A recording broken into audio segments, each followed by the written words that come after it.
Hello friends, welcome back.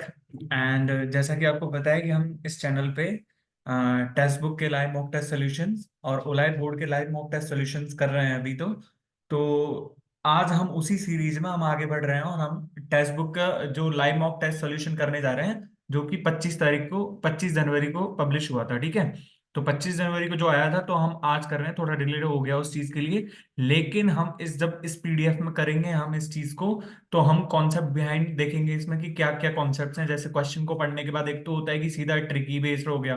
Trick based मतलब कि जैसे सपोज करो कि कोई क्वेश्चन दे दिया मैंने आपको, x square plus y square is equals to 25 दे दिया और एक्स और वाई की वैल्यूज पूछ रहा हूं मैं, तो एक्स और वाई की वैल्यूज अपन सीधी सीधी भी बता सकते हैं यहाँ से 3 और 4। तो ये तो ट्रिक बेस्ड हो गया, लेकिन हम इसको निकालेंगे कैसे या फिर कैसे फाइंड करेंगे, तो इस चीज को भी हम आगे देखेंगे। ठीक है, तो हम इस में क्या क्या करने वाले हैं, इसमें क्या क्या कवर करा जाएगा कि कॉन्सेप्ट्स हैं जो कि अच्छे अच्छे कॉन्सेप्ट जो होंगे मैं आपको सारे के सारे बता दूंगा। जैसे सपोज करो कि एक राइट एंगल ट्रायंगल से रिलेटेड एक कॉन्सेप्ट है, यदि हम पढ़ते हैं तो इसमें बहुत सारे कॉन्सेप्ट आते हैं। तो मैं आपको एक वीडियो में जहाँ पे भी इससे रिलेटेड कोई क्वेश्चन आएगा तो मैं आपको वहां पे ये बता दूंगा। ठीक है, तो हम आगे बढ़ते हैं। ये हमारे टेलीग्राम चैनल का लिंक है, यदि ज्वाइन नहीं करा है तो इसको ज्वाइन कर लीजिए। इसमें क्या क्या आएगा, इसमें तो इंग्लिश की भी पीडीएफ्स आएंगी जो कि एग्जाम की दृष्टि से जो रिलेवेंट क्वेश्चंस हैं इंग्लिश के या फिर रीजनिंग के, मैथ्स के, तो ये जो सॉल्यूशन हम करा रहे हैं ये तो डालेंगे ही, प्लस जो हमें रिलेवेंट क्वेश्चंस लगते हैं अच्छे अच्छे क्वेश्चंस वो भी हम डालेंगे इसमें टेलीग्राम में। तो you must join this. Okay, you must join this. ठीक है, सो अब हम आगे बढ़ते हैं विदाउट वेस्टिंग टाइम। सो तो हमारा फर्स्ट क्वेश्चन क्या है कि two man on either side of a temple of 40 metre height observes it top at the angle of elevation 30 degree और 30 डिग्री। सपोज ये तो हमने कौन से टॉपिक से रिलेटेड है, ये तो हाइट एंड डिस्टेंस से रिलेटेड है। ओके, हाइट एंड डिस्टेंस से अब हमने यदि ट्रिगोनोमेट्री को पढ़ा होगा तो हम ये टॉपिक अच्छे से कर पाएंगे। ठीक है, अब हमने ट्रिगो की जरूरत पड़ेगी इसमें तो, है ना। लेकिन हमें ट्रिगो के यदि बेसिक्स या ट्रिगो हमने बेसिक्स से पढ़ी है तो हम क्या देखते हैं कि इसमें एक राइट एंगल ट्राइंगल बना देगा, और राइट एंगल ट्राइंगल में हमें sine theta cos theta tan theta लगाने की जरूरत ही नहीं पड़ती। इसमें सीधा सीधा से ये होता है 90 डिग्री में है, यदि ये 30 डिग्री का है तो हमारे पास ये 60 डिग्री का होगा। ठीक है, और यदि 60 डिग्री के सामने √3 है तो ये 90 के सामने 2 होगा और 30 के सामने 1 होगा। ठीक है, ये सीधे सीधे से कॉन्सेप्ट याद होने चाहिए। अब हम जाके जब हम इस पे अच्छे अच्छे क्वेश्चंस देखेंगे तो हम इसको करेंगे, लेकिन हमें उससे पहले पता रहना चाहिए कि एलिवेशन एंगल और ये डिप्रेशन एंगल होता क्या है। एलिवेशन एंड डिप्रेशन, ठीक है, हिंदी में बोलते हैं उन्नयन एंड अवनमन कोण रिस्पेक्टिवली। ठीक है, डिप्रेशन एंगल होता है। तो एंगल ऑफ एलिवेशन क्या होता है, जैसे सपोज करो कि यहाँ पे कोई ऑब्जर्वर है ये। ठीक है, ऑब्जर्वर है, और ऑब्जर्वर क्या कर रहा है कि ऑब्जर्वर अपनी आंख से ऊपर की तरफ देख रहा है, अपनी आंख से ऊपर की तरफ देख रहा है। तो यानी कि जो जब ये किसी चीज को देख रहा है, जैसे सपोज करो कि यहाँ पे कोई टेम्पल, यहाँ पे कोई मीनार खड़ी है, मीनार है कोई ये, तो मीनार को जब वो देख रहा है तो वो कहाँ से देख रहा है, वो तो यहीं से देख रहा है ना। लेकिन जो इसकी आंख का जो इस धरती के साथ जो कौन बना है ना, इस लैंड के साथ, तो उसको बोलते हैं, क्या बोलते हैं हम, ये इसको बोलते हैं एलिवेशन एंगल। एलिवेशन एंगल, ठीक है। और यदि मैं कहूं आपसे कि सपोज करो कि कोई इंसान, कोई जो ऑब्जर्वर है वो यहाँ बैठा है, यहाँ पे बैठा है वो, तो यहां से वो नीचे की तरफ देख रहा है, तो ये इसका क्या हो जाएगा, angle of depression. Angle of depression यहाँ पे होगा, एंगल ऑफ डिप्रेशन क्या होगा, थीटा। ठीक है, ठीक है। तो यहां से मैंने एंगल ऑफ एलिवेशन और एंगल ऑफ डिप्रेशन बता दिया है तो मैं, अब हम क्वेश्चन की तरफ बढ़ते हैं। इसमें क्या कह रहा है कि two man on either side, यदि ये 40 मीटर का टेम्पल है ना, 40 मीटर का टेम्पल, तो यहां से जो दो मैन है, एक तो इधर की साइड खड़ा है और एक इधर की साइड खड़ा है। ठीक है ना, यानी कि यहां से हम क्या कह सकते हैं, ऐसे कुछ होगा, यानी कि एक मैन तो यहाँ पे खड़ा होगा और एक मैन यहाँ पे खड़ा होगा, और ये क्या है, इसका टेम्पल है, और ये टेम्पल की हाइट है, और ये टेम्पल का क्या हो जाएगा, सी टॉप बिंदु हो जाएगा, टॉप पॉइंट। ठीक है, तो यहां से एंगल ऑफ जो एलिवेशन है वो 30-30 डिग्री के हैं, 30 डिग्री का ये है, 30 डिग्री का ये है। ठीक है, तो जब ये 30 डिग्री का है तो मैंने एक चीज बताई है, यदि यहाँ पे 30 डिग्री के सामने यदि 1 है तो ये कितना होगा, ये तो √3 टाइम्स होगा ना, जैसे 1 है ये तो यहाँ पे √3 होगा, और यहाँ पे भी ये क्या हो जाएगा, √3 हो जाएगा। ठीक है, अब ये रूट थ्री हो गए, तो वन की जब वैल्यू हमारे पास 40 है तो हमारे पास ये कितनी आ जाएगी, 40 रूट थ्री, और ये भी कितनी आ जाएगी हमारे पास, 40 रूट थ्री। ठीक है। अब इसमें क्या पूछ रहा है, what is the distance between the two man, तो डिस्टेंस बिटवीन टू मैन क्या हो जाएगी हमारे पास, 80 root three. 40 root three plus 40 root three, 80 root three. ठीक है। अब इस क्वेश्चन को करने में मैक्स टू मैक्स कितना टाइम लेना था हमको, मैक्स टू मैक्स लेना था हमको 9 से 10 सेकेंड्स, लेकिन हमने पूरा बेसिक देखा है यहाँ पे, क्योंकि जो फ्रेशर्स बच्चे भी यदि कहीं देखेंगे इस वीडियो को तो उन्हें तो वो पहले बेसिक तो आना चाहिए, बेसिक तो आना चाहिए। तो बेसिक इस चीज का यही है कि पहले तो ट्रिगोनोमेट्री जब होगी उसके बाद हम हाइट एंड डिस्टेंस जब पढ़ते हैं, तो हाइट एंड डिस्टेंस का सबसे इतना भी नहीं टफ टॉपिक कह सकते, लेकिन ऐसा है कि यदि अच्छे से पढ़ लिया ट्रिगोनोमेट्री तो ये टॉपिक बहुत आसान हो जाता है। ठीक है। ठीक है। अब हम आगे की तरफ बढ़ते हैं। आगे के क्वेश्चन में हमसे क्या दिया हुआ है, 7 sin थीटा, 7 sin थीटा = 5, यानी कि यहां से हमारे पास साइन थीटा की वैल्यू क्या आ रही है, साइन थीटा की वैल्यू हमारे पास आ रही है यहाँ से 5/7। ठीक है। अब जब ये हमारे पास साइन थीटा की वैल्यू 5/7 आ रही है, तो मेरे को एक चीज बताओ, 5/7 इसमें 5 क्या है और ये क्या है, तो 5 तो इसमें क्या हो जाएगा, परपेंडिकुलर हो जाएगा, परपेंडिकुलर हो जाएगा, और लंब, और ये क्या हो जाएगा इसमें, हाइपोटेनियस हो जाएगा। अब हमें क्या दिया हुआ है यहाँ पे, हमें sec theta plus tan theta upon sec theta minus tan theta. ठीक है। यदि हम सपोज करो इसको वैल्यू को निकालेंगे, तो हम इसकी वैल्यू हम कैसे निकालेंगे, इसकी वैल्यू हम कैसे निकालेंगे, पहले हम इसको यदि सिंप्लीफाई कर लें तो अच्छा नहीं रहेगा क्या थोड़ा, हम इसको यदि सिंप्लीफाई कर लें, हम इसको यदि सिंप्लीफाई कर लें, देखो एक तो तरीका ये हो जाएगा इसको कि साइन थीटा यहाँ पे ड्रॉ करो, ये यहाँ पे थीटा ड्रॉ कर दिया, ये 5 हो गया, ये 7 हो गया, तो यदि 5 और 7 से ये कितना हो जाएगा हमारे पास, √24, और √24 की वैल्यू कितनी होती है, 2√6, 2√6। ठीक है। जब ये 2√6 हो जाएगा तो एक चीज बताओ, यहाँ से sec थीटा की वैल्यू आ जाएगी हमारे पास, टेन थीटा की वैल्यू आ जाएगी, और यहाँ पे इंडी मतलब यदि हम sec थीटा और टेन थीटा की वैल्यूज हम इंडिविजुअली रख देंगे तो हमारे पास सीधा sec theta plus tan theta और sec theta minus tan theta की वैल्यू आ जाएगी हमारे पास। लेकिन हम यदि देखें तो sec theta plus tan theta है ये, sec theta plus tan theta upon sec theta minus tan theta, या तो यहीं जमा दो इस वैल्यूज को, यदि यहाँ पे तुम जमाओगे तो एक चीज बताओ, यहाँ पे रूट है, यदि ये रूट कहीं भी नीचे की साइड चला गया, यानी कि यदि डिनोमिनेटर में चला गया तो हमारी जो कैलकुलेशन है वो थोड़ी टफ हो सकती है। तो यानी कि हम क्या लिख सकते हैं, 1/cos theta plus sine theta upon cos theta. Similarly हम नीचे की तरफ भी तो ऐसे ही कर सकते हैं ना, 1/cos theta minus sine theta upon cos theta. ठीक है। तो यानी कि हम क्या देख रहे हैं, ये क्या बन गया हमारे पास, सीधा सीधा सा ये तो हमारे पास यही बन गया, 1 - sin theta upon 1 - sin theta upon 1 - sin theta बन गया। अब यहां से हम सीधे साइन थीटा की वैल्यू यदि 5/7 रख दें तो ऊपर हमारे पास क्या बन जाएगा, 12 बन जाएगा, और नीचे हमारे पास क्या बन जाएगा, 7 - 5 करेंगे तो हमारे पास क्या आ जाएगा, 7 - 5 करेंगे तो 7 - 5 करेंगे तो 2 आ जाएगा, तो हमारे पास इसकी वैल्यू हमारे पास क्या आ जाएगी, 6 आ जाएगी हमारे पास। अब यहाँ पे भी हम वैल्यूज रख सकते थे, यहाँ पे भी हम वैल्यूज रख सकते थे, लेकिन यहाँ से थोड़ा ज्यादा कॉम्प्लिकेटेड हो रहा है, और यदि इसको हम इजी सिंप्लीफाई करके लिख दें हम इस चीज को, तो हमारा ये भी हो जाएगा। ठीक है। मैंने पिछली क्लास में तुम्हें बताया था कि ये हमें कैसे निकालना होता है, ये हम परपेंडिकुलर ड्रॉ करके और फिर मतलब राइट एंगल ट्राइंगल में किसी चीज को देखते हैं, तो हम साइन थीटा कॉस थीटा और वो डिटरमाइन करते हैं। लेकिन हम यदि फर्स्ट क्वाड्रेंट में देखें, जैसे 0 से 90 डिग्री तक हम जाएंगे, तो इसमें ऑल पॉजिटिव्स होंगे। ठीक है। इसमें केवल साइन पॉजिटिव होगा, इसमें टेन पॉजिटिव होगा, और इसमें क्या होगा, कॉस पॉजिटिव होगा। ठीक है। तो यानी कि यदि कोई तुमसे पूछे कि टेन सिक्सटी की वैल्यू कितनी होगी, टेन सिक्सटी की वैल्यू √3 होगी, लेकिन वहीं यदि तुमसे कोई पूछे कि टेन 1 सेकेंड, टेन 120 की वैल्यू कितनी होगी, 120 को क्या लिख सकते हैं हम, 120 को क्या लिखेंगे हम, टेन 180 - 60, 180 - 60, यानी कि ये कौन से क्वाड्रेंट में चला गया, इस क्वाड्रेंट में आ गया, और इस क्वाड्रेंट में ये टेन किससा हो जाएगा, माइनस हो जाएगा, तो यहाँ पे -√3 इसकी वैल्यू आ जाएगी। ठीक है। हम कई बार जैसे ये है ना, ये 180 को पाई से डिनोट करते हैं, तो ये कोई मैटर नहीं है, जैसे हमसे यदि कोई पूछ ले कि टेन 120 लिखा है आपने, तो इसको हम उसमें क्या लिखेंगे, तो टेन 120 को वैल्यू क्या हो जाएगी, जब हम 180 को क्या लिख रहे हैं, पाई लिख रहे हैं, तो एक चीज बताओ, हम इसको क्या लिखेंगे फिर, इसको क्या लिखेंगे हम, इसको हम 2π/3 नहीं लिखेंगे क्या, 2π/3, तो टेन 2π/3 की वैल्यू और टेन 120 की वैल्यू। ठीक है। अब हमें आगे की ओर बढ़ते हैं। आगे हमने क्या देखा है कि what is the length of A B where coordinates of point A and B are given these. ठीक है। तो ये कोऑर्डिनेट ज्योमेट्री का सबसे इजी क्वेश्चन है, कोऑर्डिनेट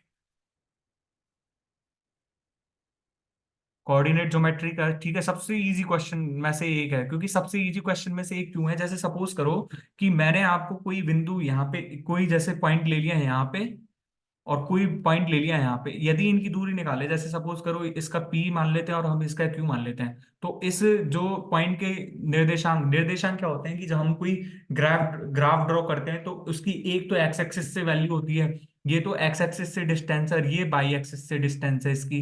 तो यानी कि यदि -2 और 0 है तो ये एक्स एक्सिस पे होगा, यानी कि ये -2 और 0 लगभग यहाँ होगा, -2 और 0 लगभग यहाँ होगा, ठीक है।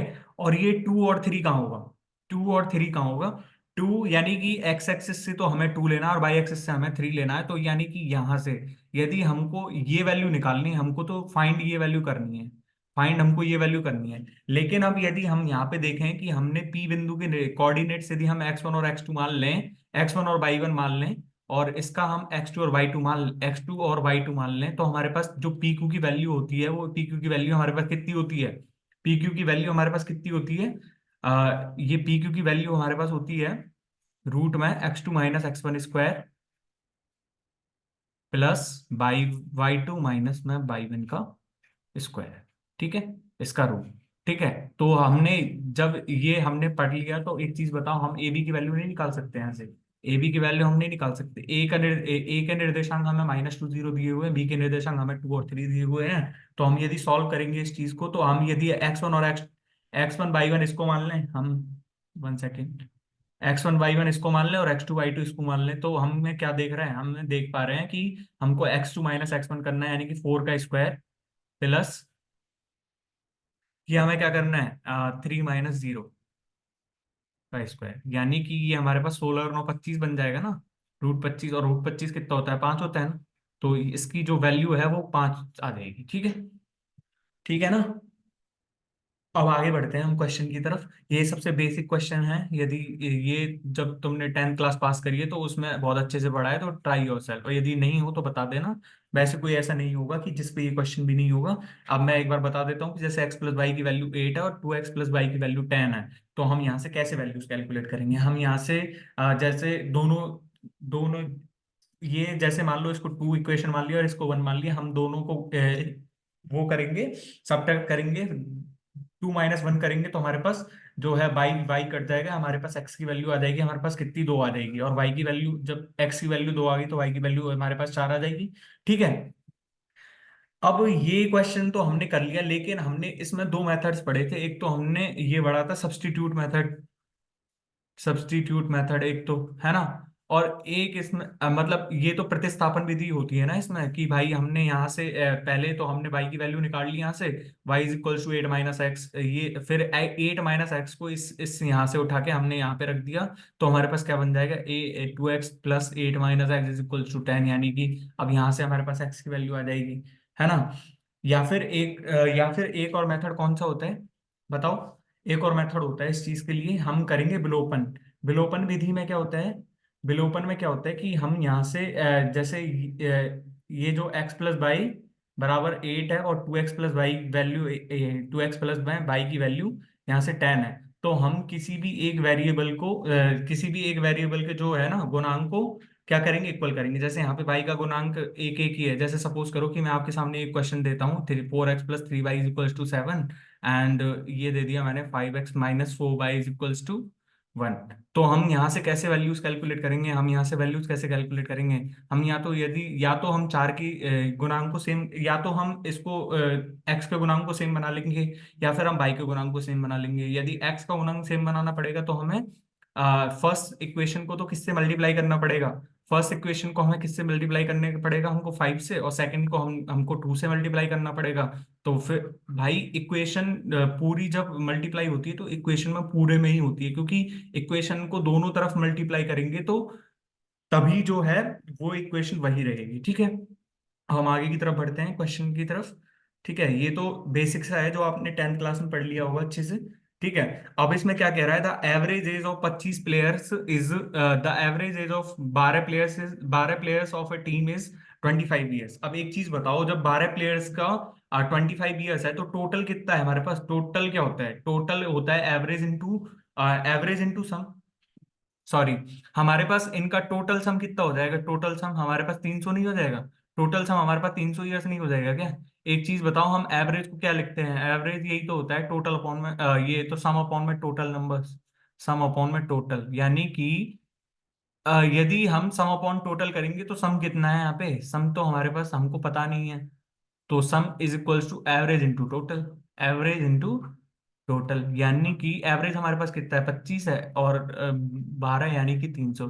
पर यानी हमसे कह क्या रहा है ये? हमसे तो कह रहा है कि the if the captain age is included the average age of increases by 1 year. अब जहां पे भी ऐसे टाइप के क्वेश्चंस आ जाएं तो हमें किसी भी इक्वेशन बनाने की जरूरत नहीं है भाई। इक्वेशन यदि यदि नहीं सोच पा रहे हो तो तुम सीधा इक्वेशन बना लो, यदि सोच पा रहे हो ना तो ऐसे चीज को करो कि जैसे सपोज करो कि यहाँ पे ये कैप्टन को इंक्लूड कर रहा है, यदि कैप्टन की, इफ कैप्टन भी यदि कितने का होता है, इफ कैप्टन भी यदि 25 ईयर्स का होता, तो एक चीज बताओ, ये तो 25 ईयर्स ही रहती, ये तो 25 ईयर्स ही रहती, लेकिन ये कैप्टन के ऐड होने के बाद उसमें 1 ईयर बढ़ा रहा है हर चीज में। तो यानी कि अब हम जब कैप्टन को ऐड करेंगे तो इसमें टोटल कितने परसेंट हो गए? टोटल तो 13% हो गए ना। और जब टोटल 13% हो गए तो हम पे, जब पहले हम 13 का कितना मान रहे थे, यदि 25 होती तो तीनों की सबकी 25 आ जाती, लेकिन वो एक इंक्रीज कर रहा है तो सबकी एज, जो कैप्टन की एज है उसमें 13 बढ़ के तो आया होगा, तभी तो सबकी एज एक एक बढ़ी है, तभी तो सबकी एक एक बढ़ी है। भाई बेसिक से करना है तो बेसिक से भी हो जाएगा, लेकिन थोड़ा एडवांस मेथड पे जाओ, ये तो इजी सा क्वेश्चन है। फ्रेशर्स के लिए मैं मतलब ऐसा कराना पड़ रहा है कि उनको बेसिक से भी पता चले, क्योंकि कई लोग क्या होते हैं ना कि उनसे एडवांस ट्रिक नहीं आती ना, तो वो सीधा क्वेश्चन पे सोचते हैं और क्वेश्चन पे इतना टाइम वेस्ट कर देते हैं कि उनका पेपर में रह जाता है। ठीक है, हमें ऐसा नहीं करना है, हमें यदि एडवांस नहीं पता चल रहा है तो हमें बेसिक से करना है, ठीक है। तो बेसिक, यदि बेसिक स्ट्रांग होने चाहिए, बेसिक स्ट्रांग नहीं होंगे तो आपके नंबर्स हैं जो थोड़ा कम आएंगे, ठीक है। तो मेरा कहना यही है कि थोड़ा बेसिक्स पे ध्यान दो। तो हम यदि 13 इंक्रीज करेंगे तो हमारे पास कैप्टन का वेट कितना आ जाएगा? हमारे पास 30 ईयर्स आ जाएगा। कैप्टन की जो एज है वो कितनी आ जाएगी? हमारे पास 38 ईयर्स, ठीक है। अब इसमें क्या कह रहा है? The two person cover the same distance at 50 kilometre per hour and 60 kilometre per hour, find the distance travelled in person. अब हम, ये किसका क्वेश्चन है? ये तो हमारे पास टाइम स्पीड एंड डिस्टेंस का क्वेश्चन है, ठीक है। Time speed and, one second, what this is happening, time speed and distance, ठीक है। अब टाइम स्पीड एंड डिस्टेंस में एक सिंपल सा बताओ, यदि मैं तुमसे स्पीड का फॉर्मूला पूछूं, स्पीड का फॉर्मूला, तो स्पीड क्या होती है? Distance upon time. एक चीज बताना मेरे को, अब यहां से मैं पहले कॉन्सेप्ट बता रहा हूँ पूरा, ठीक है। डिस्टेंस अपॉन टाइम, तो एक चीज बताओ मेरे को, डिस्टेंस अपॉन टाइम है, तो सपोज करो कि यदि मान लो मैं डिस्टेंस को इक्वल कर दूं, जैसे डिस्टेंस को मैंने कर दिया, सपोज करो कि डिस्टेंस को यदि कांस्टेंट बना दिया मैंने, कांस्टेंट, तो एक चीज बताओ, ये स्पीड है जो किस पे डिपेंड कर रही है? Speed is depending only on the time. Speed is depending only on the time, यानी कि स्पीड केवल टाइम पे डिपेंड करेगी जब हम डिस्टेंस को कांस्टेंट कर देंगे। तो यानी कि इस केस में क्या हो जाएगा? Speed is directly indirectly proportional to time, ठीक है। और मैं एक चीज, यदि मैं एक काम करूं कि यदि मैंने टाइम को कांस्टेंट बना दिया, टाइम को कांस्टेंट बना दिया, तो एक चीज बताओ, जो स्पीड होगी मतलब जो स्पीड का रेशियो होगा वही डिस्टेंस का रेशियो नहीं होगा क्या? वही डिस्टेंस का रेशियो नहीं होगा क्या? जैसे सपोज करो कि मैं आपसे कहता हूं कि कोई दो पर्सन हैं, A and B, one second, हाँ, कोई दो पर्सन हैं, ए एंड बी, ठीक है, और उनकी स्पीड है 50 और 40 kilometre per our, 50-40 kilometre per our, ठीक है, ठीक है। और उन्होंने कोई डिस्टेंस कवर करी है, लेकिन उन्होंने सेम टाइम में डिस्टेंस कवर करी है, ठीक है। तो यदि जब उन्होंने सेम टाइम में डिस्टेंस कवर करी है, तो यानी कि यदि टाइम हमने कांस्टेंट कर दिया, तो उन्होंने जब सेम टाइम के लिए जब चलाया उन्होंने, जैसे सपोज करो कि ये 2 घंटे के लिए चला है, सेम टाइम के लिए, और तो ये 2 घंटे के लिए चला है, तो इनका जो डिस्टेंस होगी वो कितनी कितनी होगी? इसने तो 100 किलोमीटर चल लिया होगा और इसने कितना चल लिया होगा? 80 किलोमीटर। यानी कि यदि हम देखें तो यहाँ से हमारे पास क्या ही आ रहा है? हमारे पास डिस्टेंस का रेशियो वही आ रहा है जो हमारे पास स्पीड का रेशियो था, 5:4, 5:4, ठीक है। तो हम क्या कह रहे हैं, यदि टाइम कांस्टेंट है तो हमारे पास जो स्पीड का रेशियो होगा वही डिस्टेंस का रेशियो होगा, और जो स्पीड का, यदि हमारे पास जो क्या है, डिस्टेंस 1 सेकेंड। यदि हमारे पास टाइम कांस्टेंट है तो हमारे पास क्या रेशियो होगा, स्पीड का डिस्टेंस जो होगा, स्पीड का जो रेशियो होगा वही डिस्टेंस का रेशियो होगा। ठीक है, अब हम आगे बढ़ते हैं। तो हमको यही क्वेश्चन कैसे करना है, अब जैसे सपोज करो कि मैं आपको एक और एग्जांपल देता हूं कि जैसे मान लो मैंने यहाँ पे तो सॉरी मैंने यहाँ पे यदि यहाँ पे तो ये टाइम को सेम मान के कराया है ना, पर यदि मैं आपसे कहता हूँ कि कोई जैसे सपोज करो कि दो ए और बी हैं, पर उन्होंने जो डिस्टेंस कवर करी है ना वो 500 किलोमीटर की करी है, लेकिन उन्होंने जो दोनों ने ही 500 किलोमीटर की डिस्टेंस कवर करी है, दोनों ने ही टाइम की डिस्टेंस 500 की डिस्टेंस कवर करी है, लेकिन एक ने तो लिया है 40 आर लिए हैं एक ने तो, और दूसरे ने लिए 50 आर।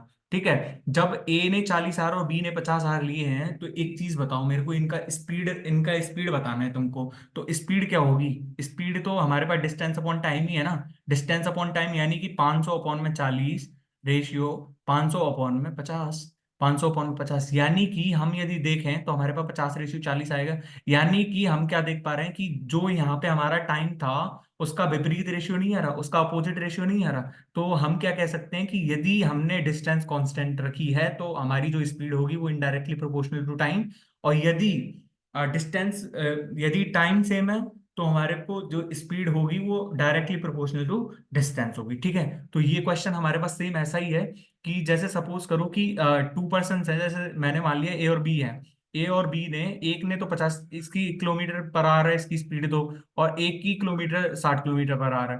ठीक है, तो एक चीज बताओ मेरे को इनके द्वारा, find the distance travelled if 1 person takes 50 minute more than the other. अब एक चीज बताओ, यदि मैं टाइम को यहाँ पे कांस्टेंट कर दूं तो यानी कि इन्होंने find the distance travelled if 1 person takes 50 metre more than the other. तो एक चीज बताओ, यहाँ पे 50 किलोमीटर पर आ रहा है और यहाँ पे यदि 60 किलोमीटर पर आ रहा है, तो इनका ये तो स्पीड का रेशियो है, स्पीड का रेशियो है ये तो हमारे पास टाइम का रेशियो क्या आ जाएगा, हमारे पास टाइम का रेशियो क्या आ जाएगा, हमारे पास टाइम का रेशियो आ जाएगा 6/5, 6/5।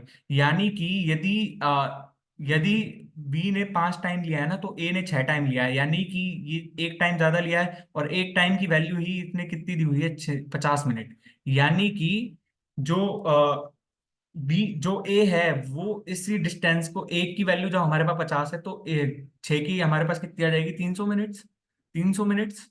और हमारे पास बी की कितनी आ जाएगी, हमारे पास 250 मिनट्स। यानी कि ये कहना क्या चाह रहा है कि ए तो चला है 50 किलोमीटर की स्पीड, 50 किलोमीटर पर आवर की स्पीड से 300 मिनट, और बी चला है 60 किलोमीटर पर आवर की स्पीड से 250 मिनट। तो यानी कि डिस्टेंस क्या हो जाएगी, डिस्टेंस तो यही होती है ना, स्पीड इनटू टाइम। तो जब स्पीड हमको दे रखी है 50 किलोमीटर पर आवर और हमारे पास टाइम आ गया 300 मिनट, 300 मिनट को हम क्या क्या लिख सकते हैं, 300 मिनट को हम 5 आवर लिख सकते हैं, तो 50 × 5 करेंगे तो हमारे पास 250 किलोमीटर सीधा सीधा आंसर आ जाएगा। ठीक है, तो हमने पहले पूरे कॉन्सेप्ट को देखा है, इसमें क्या क्या है, टाइम स्पीड एंड डिस्टेंस पे मोस्ट प्रोबेबली ज्यादातर चांसेस ये रहते हैं कि ये क्वेश्चन आए, या फिर जो आता है रिलेटिव स्पीड से। ठीक है, तो ये दो कॉन्सेप्ट ही बहुत महत्वपूर्ण है, लेकिन आपको यदि बेसिक कर रहा है तो ये तो सबसे बेसिक है, जैसे एक तो रिलेटिव स्पीड वाला फॉर्मूला हो गया, और एक हमारे पास ये चीज है, ये तो सबसे ही ज्यादा बेसिक है, ये तो आना ही चाहिए। ठीक है, अब हम आगे की तरफ बढ़ते हैं। आगे की तरफ मैंने बताया था तुमको कुछ दिन पहले कि हमने डीआई में क्या देखा था, हमने तो डीआई वाला देखा था, एक तो डायग्राम वाला देता है, कई बार वो डायग्राम से बना के दे देता है, एक पाई चार्ट हो गया हमारे पास। तो यहाँ पे यही है जो पाई चार्ट है, यही है जो पाई चार्ट। इसमें क्या है कि जैसे हम सपोज करो कि इसमें अलग अलग पार्ट्स होते हैं, जैसे फूड है, तो फूड ये जो 25% पार्ट है ना ये फूड को दिखा रहा है,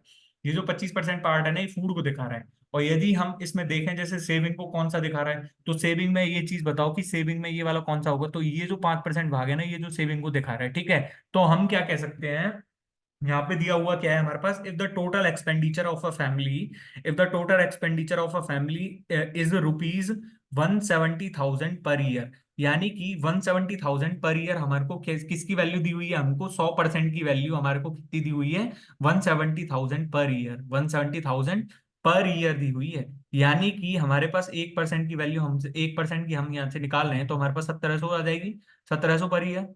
ठीक है, 1700 पर ईयर। और यदि हम निकालें then how much does he spent on house rent per month approximately.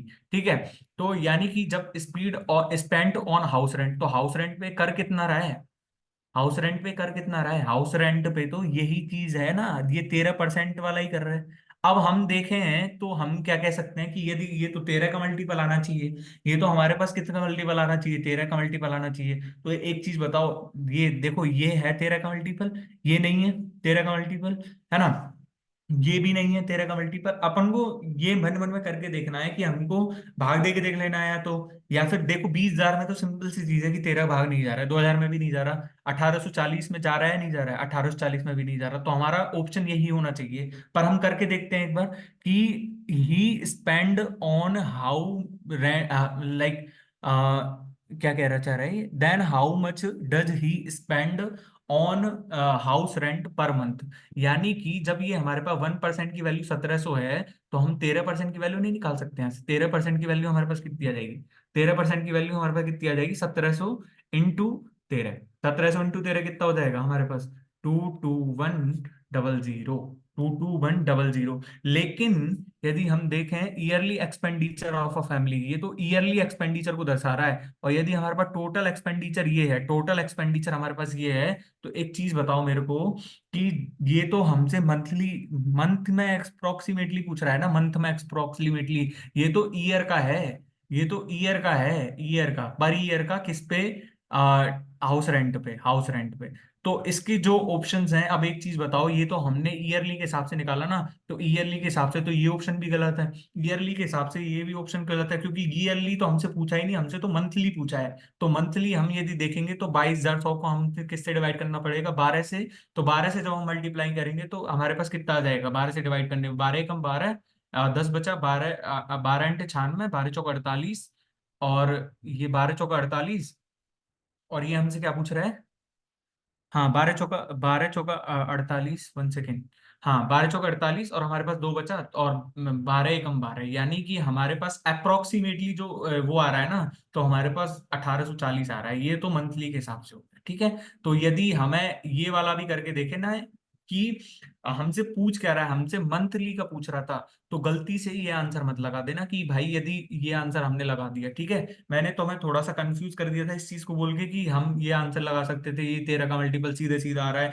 लेकिन हमसे जब अप्रोक्सीमेटली कोई चीज पूछेगा तो हम जो मल्टीपल वाला कॉन्सेप्ट नहीं लगा सकते। पर हमारा ये आंसर अप्रोक्सीमेटली सही हो गया, क्योंकि हमारा कुछ 1841.65 समथिंग आ रहा है, तो हम इसको ये मान सकते हैं अप्रोक्सीमेटली, तो यही ऑप्शन बैठ रहा है। ठीक है, तो हमने इसमें क्या देखा, हमने तो डीआई में हमें पढ़ना ही क्या है, डीआई में हमें तो सिर्फ रेशियो पढ़ना है और परसेंटेज पढ़ना है अच्छे से, ठीक है। रेशियो परसेंटेज, रेशियो परसेंटेज ही पूरी अरिथमेटिक जो मैथ्स है उसका पूरा बेसिक, रेशियो और परसेंटेज ही है, ठीक है। अब हम आगे की तरफ बढ़ते हैं, तो आगे हम क्वेश्चन कौन सा देख रहे हैं, हम क्वेश्चन 8 देखेंगे। क्वेश्चन 8 क्या होते हैं, क्वेश्चन 8 क्या कह रहा है हमसे, if the simple interest on a sum 5% per annum for 3 years is 1200, find the compound interest on the same sum for the same time, and at the same rate of simple at the same rate of interest। ठीक है, तो एक चीज बताओ, मैंने जब मैंने तुम्हें कल परसों, या फिर मैं तो हर क्लास में ही बता रहा हूँ कि जैसे हम एस आई को हम कैलकुलेट करेंगे, तो एस आई के लिए क्या होता है, एस आई के लिए जो प्रिंसिपल है, जैसे 100 है, तो ये ही फर्स्ट ईयर का प्रिंसिपल है, यही प्रिंसिपल फर्स्ट ईयर का है, यही प्रिंसिपल सेकंड ईयर का है, यही प्रिंसिपल थर्ड ईयर का है। लेकिन यदि हम सीआई में बात करें, सीआई में जैसे प्रिंसिपल 100 है, और मान ले 10% का हम इस पे लगा रहे हैं, तो 10% का लगा के ये 110 है ना। लेकिन ये क्या है, ये तो फर्स्ट ईयर का अमाउंट है, इसमें अब जो प्रिंसिपल है ना सेकंड सेकंड ईयर के लिए वो ये है, तो इस पे 10% लगेगा, ना कि 100 पे, ना कि 100 पे। तो हम जब इस पे 10% लगाएंगे तो हमारे पास ये कितना आएगा, 121। तो यानी कि हमसे सिर्फ कह यही रहा है कि ये तो 5% पर एनम की 3 ईयर्स के हिसाब से कितना है, 1200 है। यानी कि हमारे पास यदि 15% है, 5 की 15% ही हो गया ना एसआई, तो एसआई की वैल्यू, जब 15% की वैल्यू हमारे पास 1200 है, यानी कि 1% की वैल्यू हमारे पास कितनी आ जाएगी, हमारे पास 80 आ जाएगी, हमारे पास 80 आ जाएगी। लेकिन हमको क्या निकालना है कि कंपाउंड इंटरेस्ट निकालना है, find the compound interest on the same sum. अब एक चीज बताओ, जब किसी चीज को सक्सेसिव परसेंट से वो करते हैं, जैसे हमने तो सिंपल सक्सेसिव से वो करते हैं, जैसे ए और बी का सक्सेसिव क्या होगा, ए बी सक्सेसिव कितना होगा, ए बी का successive A + B + AB/100, A + B/AB/100, है ना। लेकिन यदि मैं आपसे यही चीज पूछूं कि ए बी और सी का सक्सेसिव क्या होगा, ए बी और सी का, तो ए बी सी का सक्सेसिव क्या होगा, A plus B plus C plus A B plus B C plus C A upon 100 plus A B C upon 1000, A B C upon one 10,000। ठीक है, तो यानी कि यहां से हम देखें तो 15 तो है ही हमारे पास, 15 प्लस पांच, पांच पंजे 25, पांच पंजे 25 और पांच पंजे 25, यानी कि 15 प्लस 0.75 प्लस हमारे पास क्या आ जाएगा यहाँ पे, पांच पंजे 25, पंजे 125, यानी कि हमारे पास ये आ जाएगा हमारे पास 0.0125, यानी कि हम कितना कह सकते हैं इसको, 15 प्लस, अब इसको जोड़ो, इसको जोड़ो, तो हमारे पास इसको जोड़ने पे आएगा, ये आएगा हमारे पास 0.0625, 0. 1 सेकेंड, 0.7275 में 0.0125, यानी कि 7625, 7625, यानी कि 15.7625 आ रहा है ये हमारे पास। और 15.7625, जब हमारे पास 15 की वैल्यू, 1% की वैल्यू इतनी है, हमारे को 80 दे रखी है, तो हम यहाँ से 15.7625 की वैल्यू नहीं निकाल सकते, 15.7625 की वैल्यू नहीं निकाल सकते। 15.7625 की वैल्यू निकालने के लिए हमको क्या करना है, 15.7625 इंटू 80, यानी कि हम यदि देखें तो इसमें क्या हो जाएगा, 157.625 इंटू 8, यानी कि हम क्या कर सकते हैं, अब इसका मल्टीप्लाई कर देंगे, यानी कि देखो, 0 0, अच्छे 48 जीरो, है ना, और 68 68 56 जीरो, 6, 8 पंजे 40 46, 4 और 1260, यानी कि हमारे पास इसका ऑप्शन क्या आ जाएगा, हमारे पास 1240 आएगा, सॉरी 1 सेकेंड, 157.625, तो यानी कि हमारे पास कितना आ जाएगा, ये हमारे पास 1200, हाँ 1261 के आसपास। ठीक है, तो यदि हम क्या, हमने क्या देखा है इसमें, तो हमने तो एसआई और सीआई का बेसिक कॉन्सेप्ट ही तो लगाया हमने, बेसिक कॉन्सेप्ट के अलावा हमने कुछ लगाया क्या, क्या इसमें। लेकिन यदि मैं आपसे ये कहना चाह रहा हूँ कि यदि कोई सिंपल परसेंटेज दी हुई हो, तो हमें सक्सेसिव सक्सेसिव लगाने की कोई जरूरत नहीं है। 5% को क्या लिखते हैं, 5% को हम लिखते हैं, 1 सेकेंड, मैं आपको एक स्लाइड और लेता हूँ इसमें, 1 सेकेंड, हाँ हाँ, तो यदि देखो, जैसे ये 5% है, तो 5% को हम क्या लिख रहे हैं, 1/20 लिख रहे हैं ना, यानी कि 1/20 का मतलब ये है कि उस 20 पे एक ब्याज मिल रहा है, 20 पे एक ब्याज मिल रहा है, तो 21 हो रहा है, वो 20 से 21 हो रहा है, यानी कि ये तो हमारे पास क्या है, ये तो हमारे पास अमाउंट है और ये हमारे पास प्रिंसिपल है। तो जब एक चीज बताओ, हमने 21/20 लिया है, ये 21/20, तो वो दूसरे ईयर के लिए भी तो 20 20 से 21 ही हो रहा था, तीसरे ईयर के लिए भी वो 20 से 21 होगा, यानी कि इसका क्यूब करेंगे तो 9261/8000। ठीक है, तो यानी कि उसको, ये तो अमाउंट है हमारे पास, और ये हमारे पास क्या है, ये हमारे पास प्रिंसिपल है, प्रिंसिपल है ये तो, और ये हमारे पास अमाउंट है, तो हम क्या लिखेंगे इसको, अमाउंट माइनस प्रिंसिपल करेंगे, तो हमारे पास जो सी आई है वो कितना आएगा हमारे पास, 1261/8000। पर हमें निकालना कितने पे था, हमें तो ये 1261/8000 निकल गया ना। अब जितना भी प्रिंसिपल होगा तो हम उसकी चीजें निकाल सकते हैं, या फिर हम 1261 को, यदि सपोज करो कि हम 8000 से डिवाइड कर रहे हैं, 8000 से, तो 0.2522 आएगा। लेकिन यहाँ पे इस चीज का कोई मतलब नहीं है, यदि हमें कोई ये प्रिंसिपल दिया हुआ होता क्वेश्चन में, प्रिंसिपल दिया हुआ होता हमें क्वेश्चन में, तो हम सीधा सीधा यहाँ से कर सकते थे। ठीक है, हम सीधा सीधा यहाँ से कर सकते थे, है ना। 1261 के आसपास आंसर, 1261 ही आ रहा था ना इसका आंसर, हाँ 1261 आ रहा था। ठीक है, 1261। ठीक है, तो हम अब आगे बढ़ते हैं। आगे हम क्या देख पा रहे हैं कि a person pedals from his house to his office at a speed of x1 kilometre per hour and returns by the speed of x2 kilometre per our. अब इज इज एवरेज स्पीड, भाई यदि वो same distance चल रहा है, same distance चल रहा है, और अलग अलग उससे चल रहा है, अलग अलग इससे चल रहा है, यानी कि अलग अलग स्पीड से जा रहा है, तो हमारे पास जो एवरेज स्पीड का फॉर्मूला होगा वो 2x1 × x2/x1 + x2 होगा।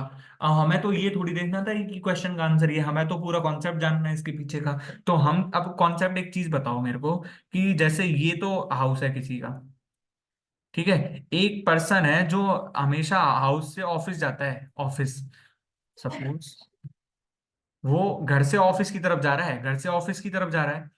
अब वो घर से ऑफिस में जा रहा है, तो जैसे सपोज करो कि हाउस से जो ऑफिस की है वो डिस्टेंस है, वो तो सेम ही रहेगी ना, डिस्टेंस तो सेम ही है।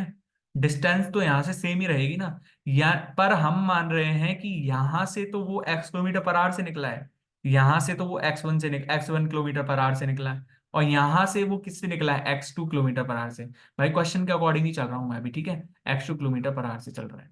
तो एक चीज बताओ, हमें एवरेज स्पीड निकालनी है, एवरेज स्पीड, तो हमें पहले स्पीड का फॉर्मूला तो बताओ, स्पीड का फॉर्मूला तो बताओ हमें, स्पीड का फॉर्मूला क्या होता है, स्पीड का फॉर्मूला क्या होता है बताओ। स्पीड का फॉर्मूला होता है डिस्टेंस अपॉन टाइम, ठीक है, डिस्टेंस अपॉन टाइम। तो यानी कि जब स्पीड का फॉर्मूला डिस्टेंस अपॉन टाइम है, तो हमारे पास डिस्टेंस भी है। डिस्टेंस क्या है, डिस्टेंस यदि हम बाई मान लें, टोटल डिस्टेंस को यदि हम बाई मान लें, और यदि टोटल डिस्टेंस हमने बाई मान ली, टोटल डिस्टेंस यदि हमने बाई मान ली, तो ये कितना चल रहा है घर से ऑफिस और वहां तक जाने में, ये तो 2 बाई चल लिया होगा ना, पहले ये घर से ऑफिस गया है और ऑफिस से फिर ये घर जाएगा, तो यानी कि टोटल डिस्टेंस तो इतना ही है ना, टोटल डिस्टेंस तो 2 बाई कवर करा है ना। तो यानी कि हमने डिस्टेंस तो निकाल लिया 2 बाई, लेकिन हमें टाइम कैसे निकालना है। अब जैसे सपोज करो कि वो बाई डिस्टेंस को x1 टाइम से चले, x1 स्पीड से चलेगा, तो उसको टाइम कितना लगेगा, डिस्टेंस बाई उसने x1 से कवर करी है, प्लस डिस्टेंस बाई अगली बार में उसने x2 से कवर करी है।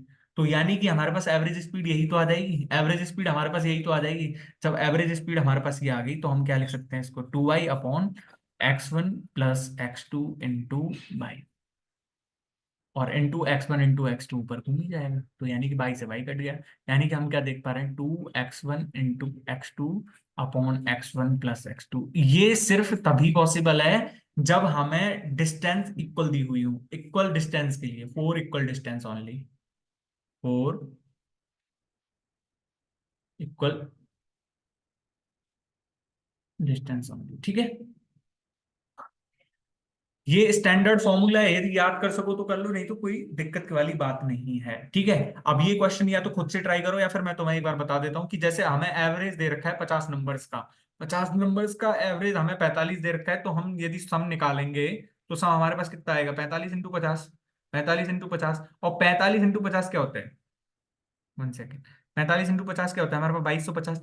लेकिन ये कह क्या रहा है, it was discovered that two numbers were misread as 12 and 19 instead of 21 and 91। तो एक चीज बताओ, इसने 21 की जगह नंबर को 12 पढ़ लिया है, तो इसने कितने का फर्क ला दिया, इसने -9 का फर्क ला दिया, -9 का फर्क ला दिया। और ये 19 की जगह इसने 91 की जगह 19 पढ़ दिया, 91 की जगह 19 पढ़ दिया इसने, तो इसने कितने का डिफरेंस ला दिया, इसने कितने का डिफरेंस ला दिया, इसने ला दिया -72 का डिफरेंस, -72 का डिफरेंस। तो यानी कि ये तो हमें जोड़ने पड़ेंगे ना इस टोटल सम में, यदि ये सही से करता, तो ये तो टोटल सम में तो प्लस ही होते ना ये चीज। तो यानी कि हमारे पास जो एक्चुअल सम है, जो हमारे पास actual, 1 second, what is this happening to my, actual हमारे पास जो सम है, तो वो हमारे पास कितना है, वो हमारे पास है 2250 प्लस 9 प्लस 72, 9 प्लस 72। यानी कि हम क्या कह सकते हैं, ये हमारे पास कितना आ जाएगा, हमारे पास 2250 प्लस 81, यानी कि हमारे पास आ गया ये हमारे पास 2331। अब हमें एवरेज निकालना है, एवरेज तो एक्चुअल एवरेज क्या होगा हमारे पास, 50 से डिवाइड कर देंगे इसको, यानी कि 231.1/5, यानी कि हमारे पास कितना उत्तर आ गया है?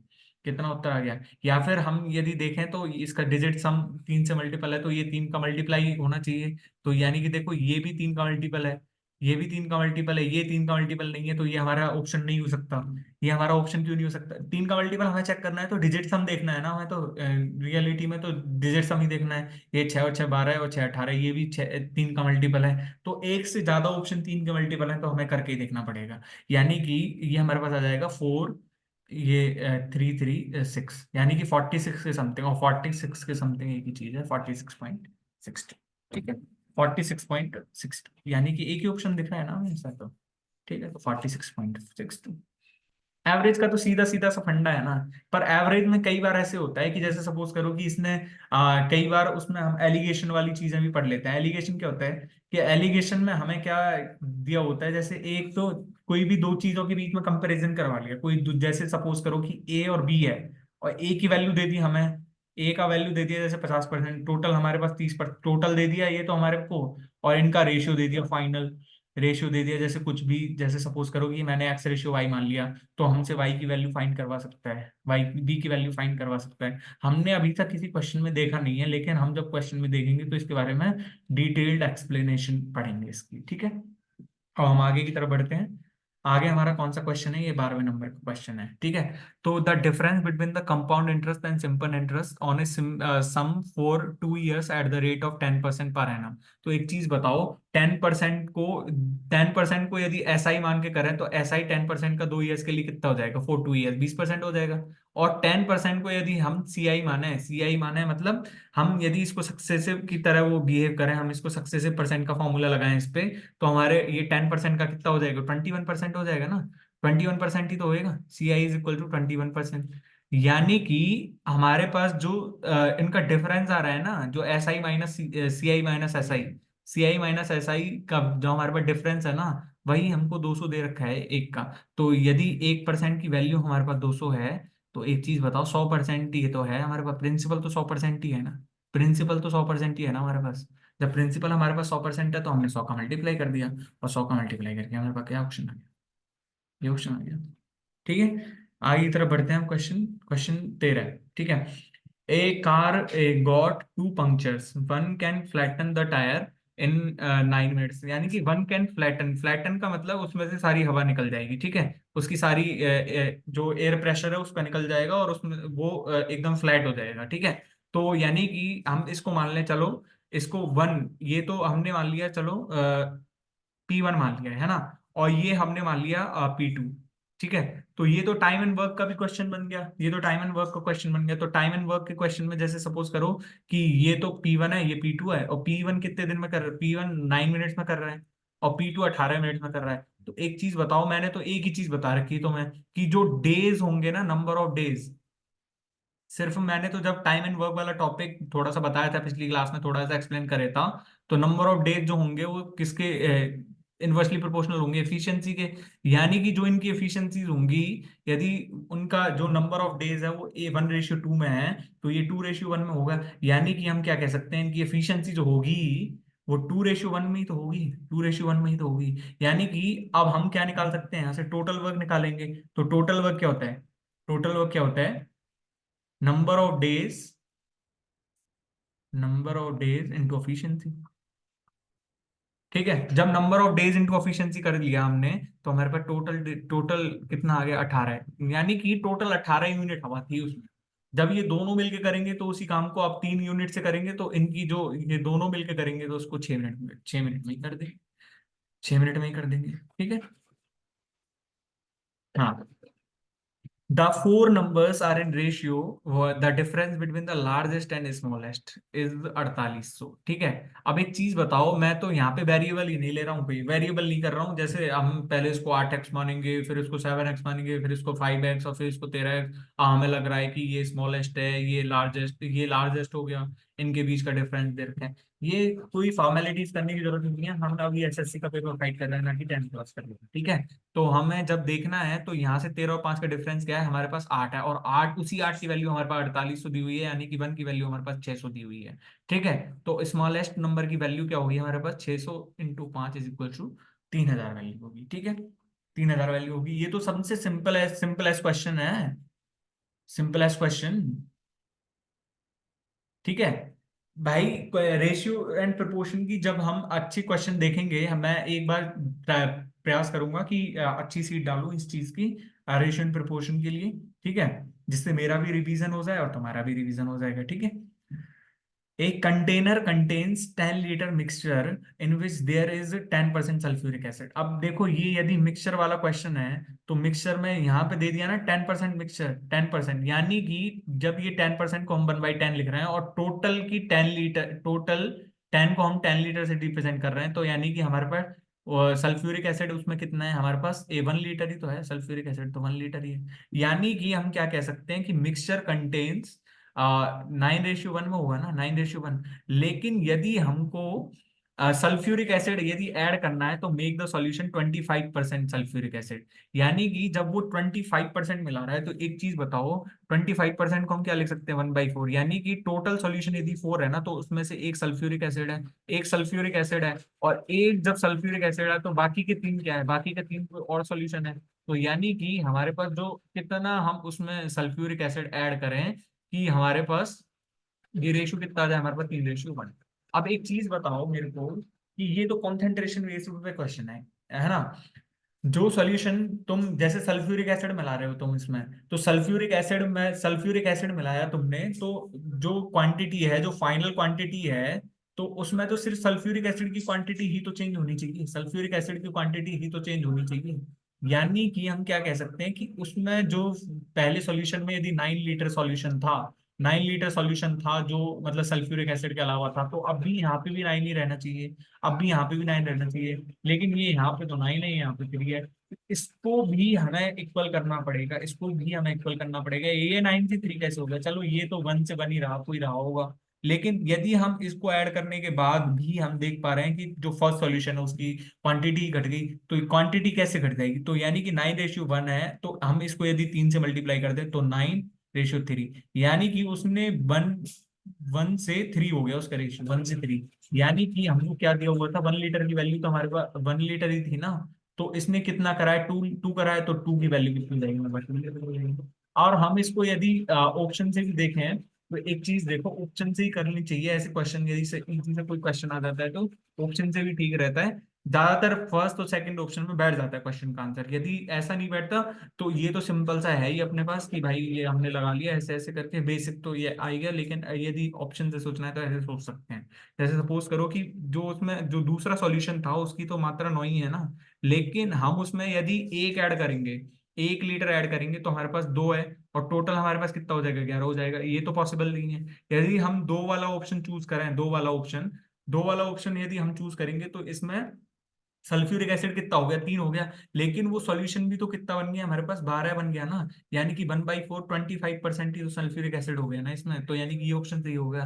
अब 3 लीटर पे लेके देख लो, 3 लीटर पे लेंगे तो टोटल सॉल्यूशन हमारे पास 13 लीटर हो गया, और 4/13, यानी कि 4/13 से भी नहीं हो सकता। 4/13 तो बहुत अलग हो गया ना, फ्रैक्शन ही अलग हो गया ना, तो और 4 लीटर लेके देखेंगे तो 14 लीटर टोटल है और 5/14 है, तो यानी कि ये ऑप्शन भी ठीक नहीं है। तो हम ये तो ऑप्शन से करके देखें तो ऑप्शन से, ऑप्शन हमारे पास ठीक आ जाएगा, हमारे पास ऑप्शन से ये ऑप्शन भी ठीक आ जाएगा। ये किसका, ये max to max 4 to 5 seconds का क्वेश्चन है, यदि पर हमें समझाने के लिए इतना करना पड़ रहा है, क्योंकि यदि फ्रेशर्स भी इस वीडियो को देखेंगे तो उन्हें भी मैक्सिमम जो कॉन्सेप्ट है वो कवर हो जाएंगे, उनके जो मैक्सिमम कॉन्सेप्ट है वो कवर हो जाएंगे, ठीक है। अब हम सोलहवें क्वेश्चन की तरफ बढ़ते हैं। सोलहवें क्वेश्चन में क्या कह रहा है, the diameter of a circle is something if the chords length at a distance of centimetre 12 from the centre is 10 centimetre.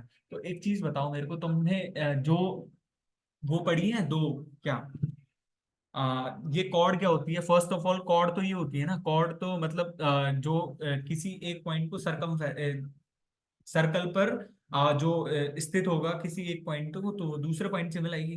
Cord तो सबसे बड़ी कॉर्ड क्या होती है, सबसे बड़ी कॉर्ड तो डायमीटर ही होती है ना, क्योंकि डायमीटर हमेशा सेंटर से पास होती है, और सेंटर से पास होगी तो भाई वो सबसे मैक्सिमम दूरी तय करेगी। यानी कि जब हम एक चीज बता रहे हैं, हमको डायमीटर ऑफ द सर्कल निकालना है, ठीक है। Chords length at a distance of 12 12, ठीक है। यानी कि ये 12 सेंटीमीटर है हमारे पास, ये 12 सेंटीमीटर है हमारे पास, और ये हमारे पास ये कितना है, from the centre is 10 centimetre. यानी कि ए भी हमारे पास 10 सेंटीमीटर है, ठीक है। जब ए भी हमारे पास 10 सेंटीमीटर है, तो हमारे पास ये तो थ्योरम्स होती है ना, थ्योरम्स क्या होती है हमारे पास कि जो ये हम सेंटर से कोई भी हम यदि बिंदु डालते हैं कॉर्ड पे, तो वो हमेशा जो लाइन डालते हैं उस पे, तो वो उस पे परपेंडिकुलर होती है और वो उसको क्या करती है, बाइसेक्ट करती है। तो यानी कि यदि ये हमारे पास इतना है क्या, परपेंडिकुलर है, तो ये हमारे पास 5 सेमी हो जाएगा, और ये हमारे पास 5 सेमी हो जाएगा। ये हमारे पास 5 सेमी हो जाएगा, ये हमारे पास 5 सेमी। देखो दोनों चीजें एक दूसरे से ही वो होती हैं, ये दोनों चीजें एक दूसरे से ही प्रूव होती हैं। जैसे सपोज करो कि यहाँ से यदि कोई लेंथ जाएगा, तो यहाँ पे हमने कोई डाला, तो ये क्या, ये हमारे पास क्या हो जाएगा, ये हमारे पास क्या हो जाएगा, समरूप वो नहीं हो जाएगा क्या ये, मतलब सर्वांग सम ट्रायंगल्स नहीं हो जाएंगे क्या ये। सर्वांग सम ट्रायंगल्स कैसे हो जाएंगे, जैसे ये जो लेंथ है, 1 सेकंड मैं ड्रॉ करके ही बता देता हूँ। ये जो लेंथ है वो इसके बराबर हो जाएगी, ये लेंथ इसके बराबर की होगी, ये आर है ये भी आर है, ये दोनों कॉमन हो जाएगी, ये दोनों कॉमन होगी या नहीं होगी, और ये 90 का और ये 90 का, तो हमारे पास ये क्या, हमारे पास कैसे प्रूफ हो गए ये, हमारे पास कैसे प्रूफ हो गए ये हमारे पास ऐसे एस लग गया, मतलब आर ऐसे एस क्यों, आर एच एस लग गया, आर एच एस, और आर एच एस जब हमारे पास लग गया तो, हाँ आर एच एस जब हमारे पास लग गया तो हम कह सकते हैं ना कि जो इनकी सम्मुख भुजाएं होंगी या फिर जो इनकी उभयनिष्ठ भुजाएं होंगी वो भी इक्वल ही होंगी, यानी कि हम यहाँ से क्या निष्कर्ष निकाल सकते हैं, A C equals to B C, A C equals to B C. तो जब हमारे पास A C equal to B C आ गया, तो यहाँ पे एक चीज बताओ, ये भी 5 सेंटीमीटर, ये भी 5 सेंटीमीटर, अब 5 बारह 13 से हम 13 सेंटीमीटर आ जाएगा, और जब ये हमारे पास रेडियस 13 सेंटीमीटर है तो डायमीटर हमारे पास कितना आ जाएगा, 26 सेंटीमीटर। ठीक है, ये डीआई का क्वेश्चन है, ये खुद से सॉल्व करना है एक बार, लेकिन मैं एक बार करा देता हूँ। व्हाट इज द डिफरेंस, ये हमारे पास क्या दिया हुआ है कि a toffee company prepares toffee of two different flavours X and Y, ठीक है, इन 2017 में एक्स की इतनी है, बाई की इतनी है ना, तो हम क्या कह सकते हैं, the production of two flavours over a period of 4 years is express, देखो 2017 में दिया हुआ है, 18 में दिया हुआ है, 19 का दिया हुआ है और 20 का दिया हुआ है, ठीक है, इन द ग्राफ बिलो, ठीक है। अब हमें क्या निकालना है, what is the difference between the average production of flavour x in 2017 and 18। अब एक चीज बताओ, यहाँ पे एक्स में तो 20 प्रोडक्शन है और यहाँ पे भी 20 है, तो यानी कि इनका एवरेज कितना आ जाएगा, इनका एवरेज तो हमारे पास 20 आ गया ना, इनका एवरेज तो हमारे पास सीधा सीधा 20 ही आ गया, और average production of flavour by in 2019 and 2020, यानी कि एवरेज प्रोडक्शन ऑफ बाय, यानी कि ये वाला और ये वाला यदि हम चूज करें तो हमारे पास इनका एवरेज कितना आ जाएगा, इनका एवरेज हमारे पास 26 आ गया। 32 और 20 कितना होता है, 52 ना, 52 का आधा 26, तो यानी कि हमको डिफरेंस जब निकालना है तो 26 - 20 ही तो होगा इनका डिफरेंस, और 26 - 20 6 होता है, लेकिन हमें दिया हुआ क्या है कि production of two different toffee flavours 1000 packs में दिया हुआ है, यानी कि ये 6 ना हो गए, 6000 पैक्स हो जाए, 6000 पैक्स हो जाएंगे, ठीक है। आगे बढ़ते हैं क्वेश्चन नंबर 18 की तरफ। 18 की तरफ बढ़ते हैं तो हमें क्या दिख रहा है कि a sum of money is divided among A B C D in the proportion of 3:4, 4:5, 6:7 and 7:8। अब एक चीज बताओ मेरे को कि भाई ऐसा कोई रेशियो है तो तुम सीधा सीधा बता दोगे कि इसको या फिर पहले इसको सिंप्लीफाई करोगे। अब सिंप्लीफाई करने के लिए हमें क्या करना है कि हमें किसी जो डिनोमिनेटर्स है ना, डिनोमिनेटर्स का एलसीएम लेके मल्टीप्लाई कर देना है, जिससे सारे के सारे कट जाएंगे नीचे से, जैसे हम 4 और 5 और 7 और 8 का, अब हम मल्टीप्लाई ही क्यों कर रहे हैं इसमें, क्योंकि जब हमने 3:4 लिखा, और 3:4 को हम 3:4 ना लिख के, हम जैसे सपोज करो कि मैं 3:4 को यदि 2 से मल्टीप्लाई कर दूं पूरे रेशियो को तो 6:8 ही आ जाएगा, लेकिन जो 6:8 है यदि इसको हम फर्दर 2 से सिंप्लीफाई कर देंगे तो हमारे पास आना तो यही रेशियो, अल्टीमेटली हमारे पास आना तो वही है ना, आना तो वही है ना। पर हम यदि एक चीज बताओ कि कुछ बच्चों का ये सोचना होगा कि हम प्लस क्यों नहीं कर सकते, तो एक चीज बताओ, जैसे सपोज करो कि ये 3:4 है ना, तो यानी कि ये मान लिया मैंने 3x और ये मान लिया मैंने 4x, अब यहाँ पे मैं ऐड कर रहा हूँ 3x+2 ही ऐड कर रहा हूँ मैं, और यहाँ पे 4x+2, पर अब मैं x की वैल्यू यदि 5 पुट करूं, x की वैल्यू यदि 5 पुट करूं मैं, तो यहाँ पे तो ये x की वैल्यू जब 5 पुट करी तो मैंने यहाँ पे क्या आ रहा है, ये तो 17 आ रहा है, पर x की वैल्यू यदि यहाँ पे 5 पुट करूँ तो 22 आ रहा है, तो यानी कि हम ऐसे ही यदि माइनस करूंगा तो माइनस में यदि माइनस करूंगा, जैसे 3x - 2 रेशियो 4x - 2 करूंगा तो यहाँ पे क्या आ जाएगा, ये तो हमारे पास क्या आ जाएगा 13, और ये हमारे पास 18 आ जाएगा, तो इज दिस पॉसिबल कि हम यदि प्लस और माइनस करेंगे तो भी हमारे पास रेशियो इक्वल आएगा, नहीं ना। तो हम क्या कह सकते हैं कि यदि हम किसी वेरिएबल से यदि पूरे रेशियो को मल्टीप्लाई कर देंगे तो हमारे पास वही रेशियो आना है अगेन, वही रेशियो आना है अगेन, तो यानी कि हम 4 5 का जो इनका सारे का रेशियो एलसीएम लेके हम इनको वो करते हैं। एलसीएम क्या होता है, एलसीएम बेसिकली प्राइम नंबर्स का ही तो मल्टीप्लिकेशन होता है, प्राइम नंबर्स और को प्राइम नंबर्स का, जैसे सपोज करो कि 2 और 3 का मैं 2 3 और 5 का निकालूं, तो ये तीनों तो प्राइम नंबर्स ही है ना, प्राइम नंबर्स ही है ना, तो इनका जो मल्टीप्लिकेशन होगा वही इनका एलसीएम होगा, तो यानी कि 5 × 3 = 15, दूनी 30, 30 इनका एलसीएम हो जाएगा। लेकिन यहाँ पे तो हमें 4 5 7 और 8 दिया हुआ है, तो 4 तो हमने ले लिया, प्लस इंटू 5 करा इंटू 7 करा, लेकिन 8 में से हमने 4 तो ले लिया लेकिन 2 नहीं लिया, तो यानी कि हमारे पास एलसीएम कितना आ जाएगा इनका 280, 280 ना।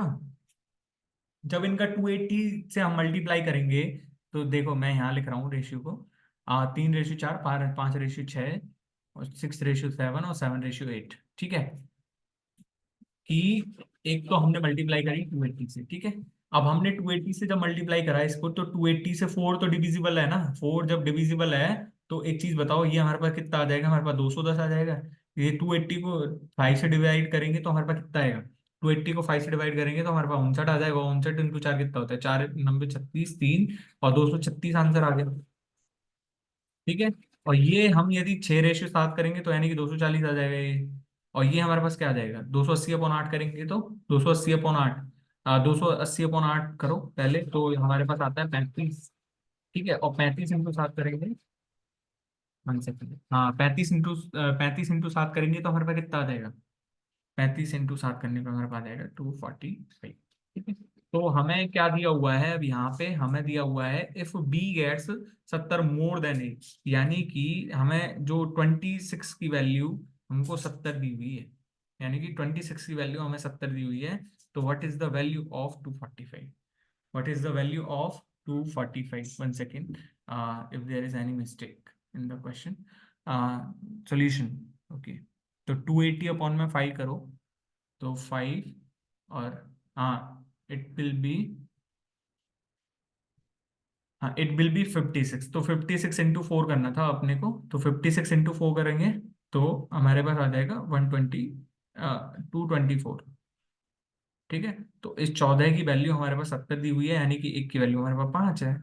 और यदि जब 5 है तो 245 को हम मल्टीप्लाई कर देंगे 5 से, 245 को हम किससे मल्टीप्लाई कर देंगे, 5 से।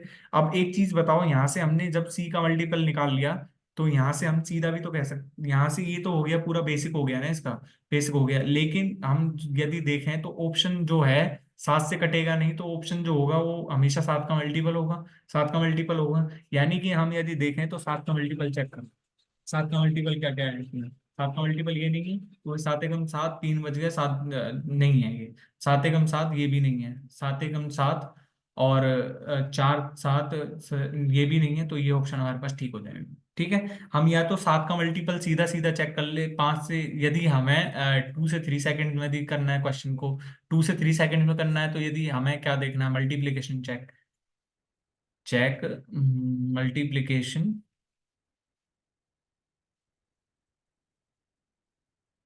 ऑफ 7। ठीक है, ठीक है ना, 2 से 3 सेकंड, और ये हमारे पास क्या हो जाएगा, पूरा इसका बेसिक सॉल्यूशन। ठीक है, तो हम आगे की तरफ बढ़ते हैं। क्वेश्चन नंबर 19 बहुत अच्छा क्वेश्चन है, और इसको हमें सारे तरीके नहीं, मतलब मैं अच्छा सा तरीका बता देता हूँ, कोई बेसिक सा तरीका। पहले हम बेसिक तरीके पे जाएंगे, फिर थोड़ा देखते हैं कि यदि हम उस क्वेश्चन को उस तरीके से भी कर पाते हैं नहीं कर पाते हैं। पर यदि समझना है तो इस क्वेश्चन को बेसिक से ही एक बार सीखो, क्योंकि मैंने देखा है कि हम जब एडवांस लेवल की तरफ जाएंगे, तो ये एडवांस लेवल से जब ज्यादा करते हैं तो ये क्वेश्चन ज्यादातर गलत होने के चांसेस रहते हैं स्टूडेंट्स के। तो मेरा मानना यही है कि इस क्वेश्चन में यहाँ पे जब भी आए तो क्या करना है, हमें सिर्फ बेसिक से ही करना है क्वेश्चन। देखो, ये इस पे ये लगा हुआ है, तो इसको बोलते हैं बार। ठीक है, तो मैं क्या कहना चाह रहा हूँ कि ये हमें तो डेसिमल्स हैं, तो डेसिमल्स के 2 टाइप्स होते हैं। एक तो डेसिमल्स होता है, एक तो रिकरिंग डेसिमल, रिकरिंग डेसिमल, और एक होता है नॉन नॉन रिकरिंग। ठीक है, नॉन रिकरिंग डेसिमल। अब ये जो नॉन रिकरिंग डेसिमल होते हैं ना, इनको हम जैसे नॉन रिकरिंग, अब ये रिकरिंग एक तो होते हैं कि जो नॉन नॉन रिकरिंग, और एक जो ये नॉन रिकरिंग होते हैं, एक तो रिपीटिंग होते हैं, रिपीटिंग, और एक नॉन रिपीटिंग, नॉन, 1 सेकंड,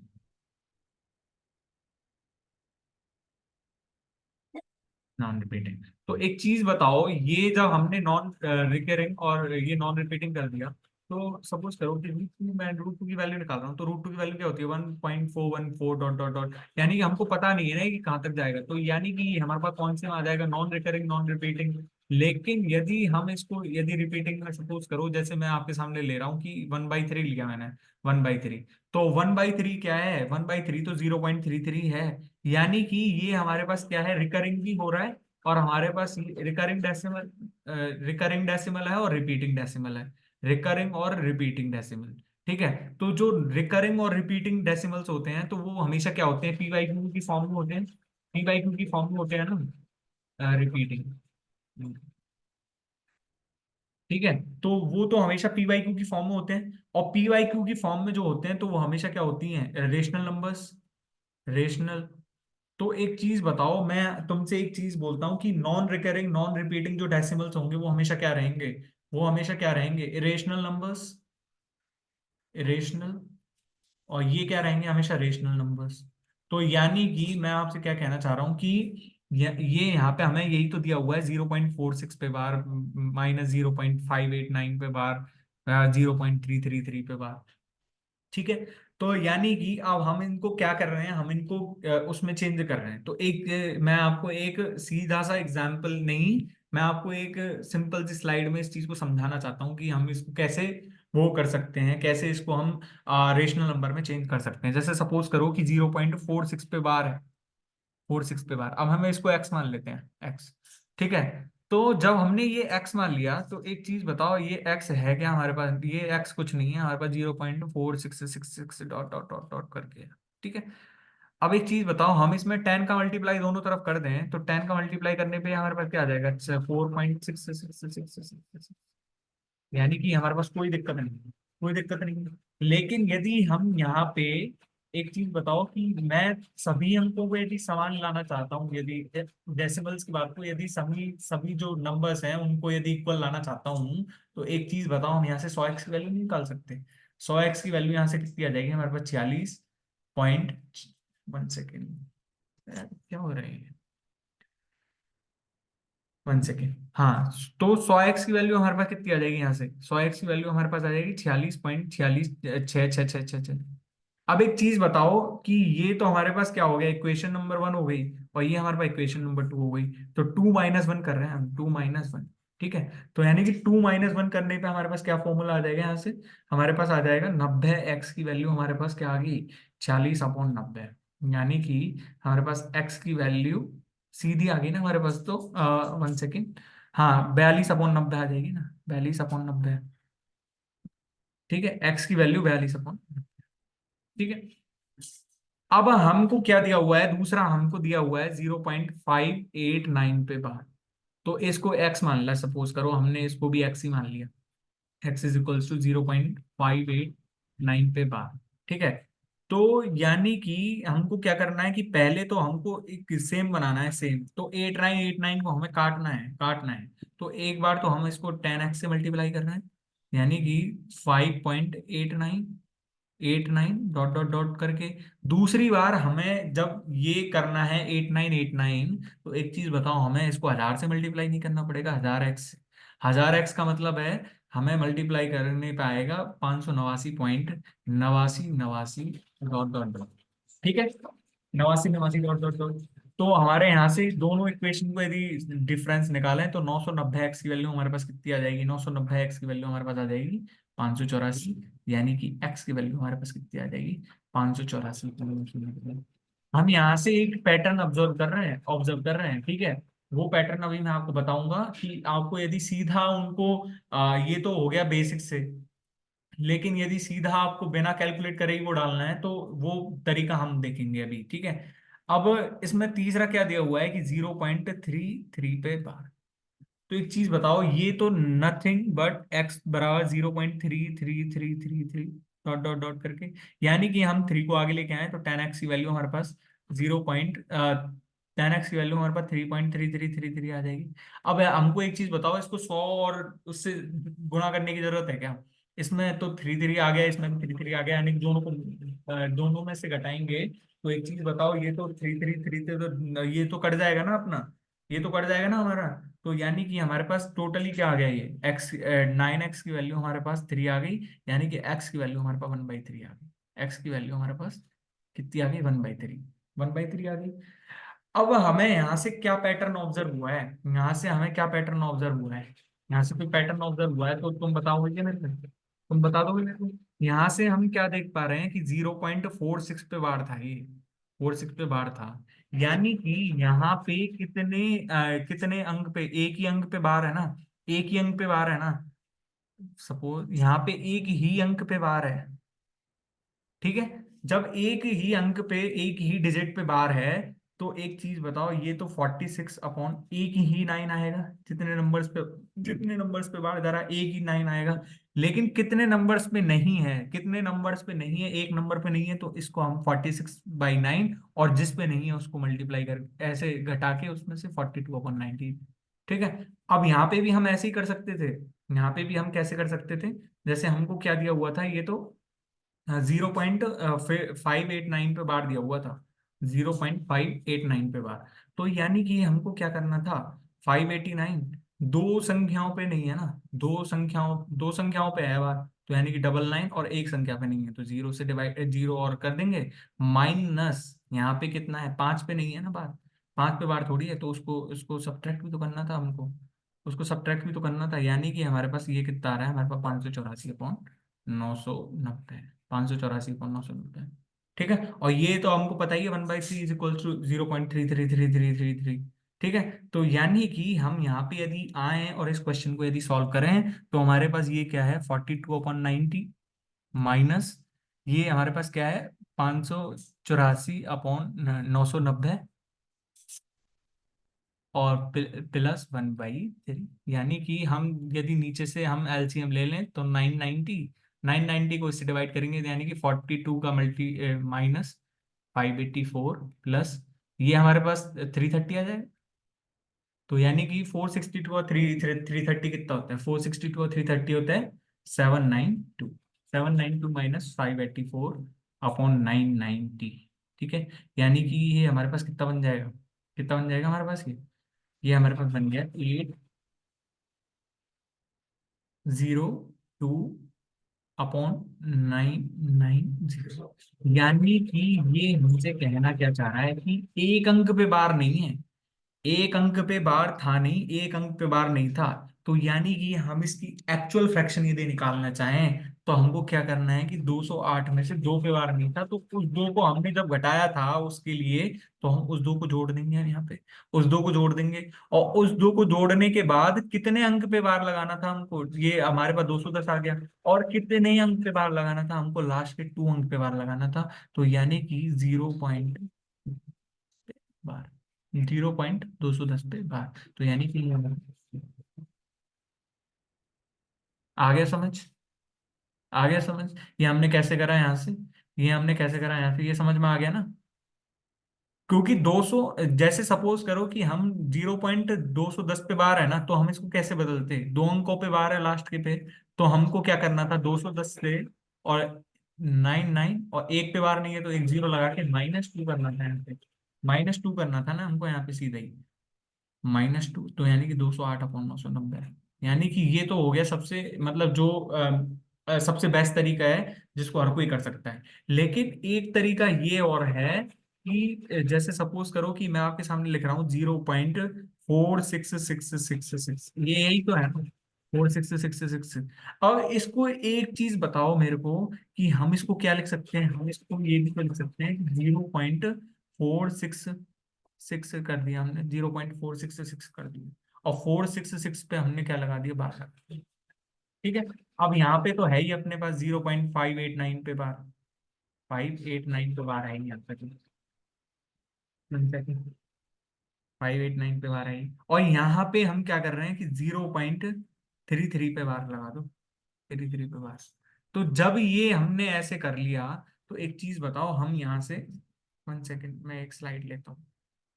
हाँ, मैं यहाँ पे कर रहा हूँ इस चीज को, सॉरी, 1 सेकेंड। ठीक है, नया वो हो गया। ठीक है। तो हम यदि यहाँ पे यदि वो करें इस चीज को, तो हमारे पास दिया हुआ क्या है, 0.46 पे बार दिया हुआ है, तो यानी कि हम 0.466 कर रहे हैं इसको, इसको हम 0.589 है ना, तो इस पे 589 पे बार कर दिया, और ये हमने कर दिया ऐसे 33 पे बार। तो एक चीज बताओ, ये माइनस है, ये प्लस है, और ये प्लस है, तो यानी कि हम इसको क्या लिख सकते हैं, हम इसको ऐसे भी तो लिख सकते हैं कि 0.400 प्लस ये जो 6 6 पे बार, जितना भी टाइम आएगा, जितना भी टाइम आएगा। अब इसको क्या लिख सकते हैं हम, 0.500 प्लस 89 पे, 89 पे जितने भी टाइम्स आएगा वो हमको क्या पता, जितने भी टाइम्स आएगा। और इसको हम क्या लिखेंगे, प्लस 0.300 प्लस 33 पे बार, कितनी बार आएगा अपन को क्या पता इस चीज का। ठीक है, तो जब हमने ऐसे लिख दिया ये, तो हम इसको तो जोड़ ही सकते हैं ना, इसको तो जोड़ ही सकते हैं। 4 और 3 कितना होता है, 7, 7 में से हमको 5 घटाना है, यानी कि हमारे पास आ गया ये, तो हमारे पास प्लस के 0.2 आ गया प्लस। अब यहाँ से हमको क्या करना था, 66, 89 और 33 है, तो 66 और 33 कितना होता है, 66 और 33 कितना होता है, 66 और 33 होता है कितना, 99, और 99 और 89 कितना हो जाएगा हमारे पास, 99 और 89 8, और यहाँ से कितना आ जाएगा हमारे पास, 1। ठीक है, तो हमारे पास ये आ रहा है कुछ 178 करके, यानी कि ये हमको 2 के पीछे लगाना है, 2 के पीछे लगाना है, यानी कि ये चीज हमको जब 2 के पीछे लगाएंगे इस चीज को, तो हमारे पास वही चीज नहीं आ जाएगी, ऑलमोस्ट वही चीज नहीं आ रही है हमारे पास, वही चीज नहीं आ रही है हमारे पास ये ऑलमोस्ट। तो हम क्या कह सकते हैं कि हम ऐसे भी कर सकते हैं, लेकिन मेरे हिसाब से यही बेस्ट मेथड है इस चीज का, बेस्ट मेथड। ठीक है।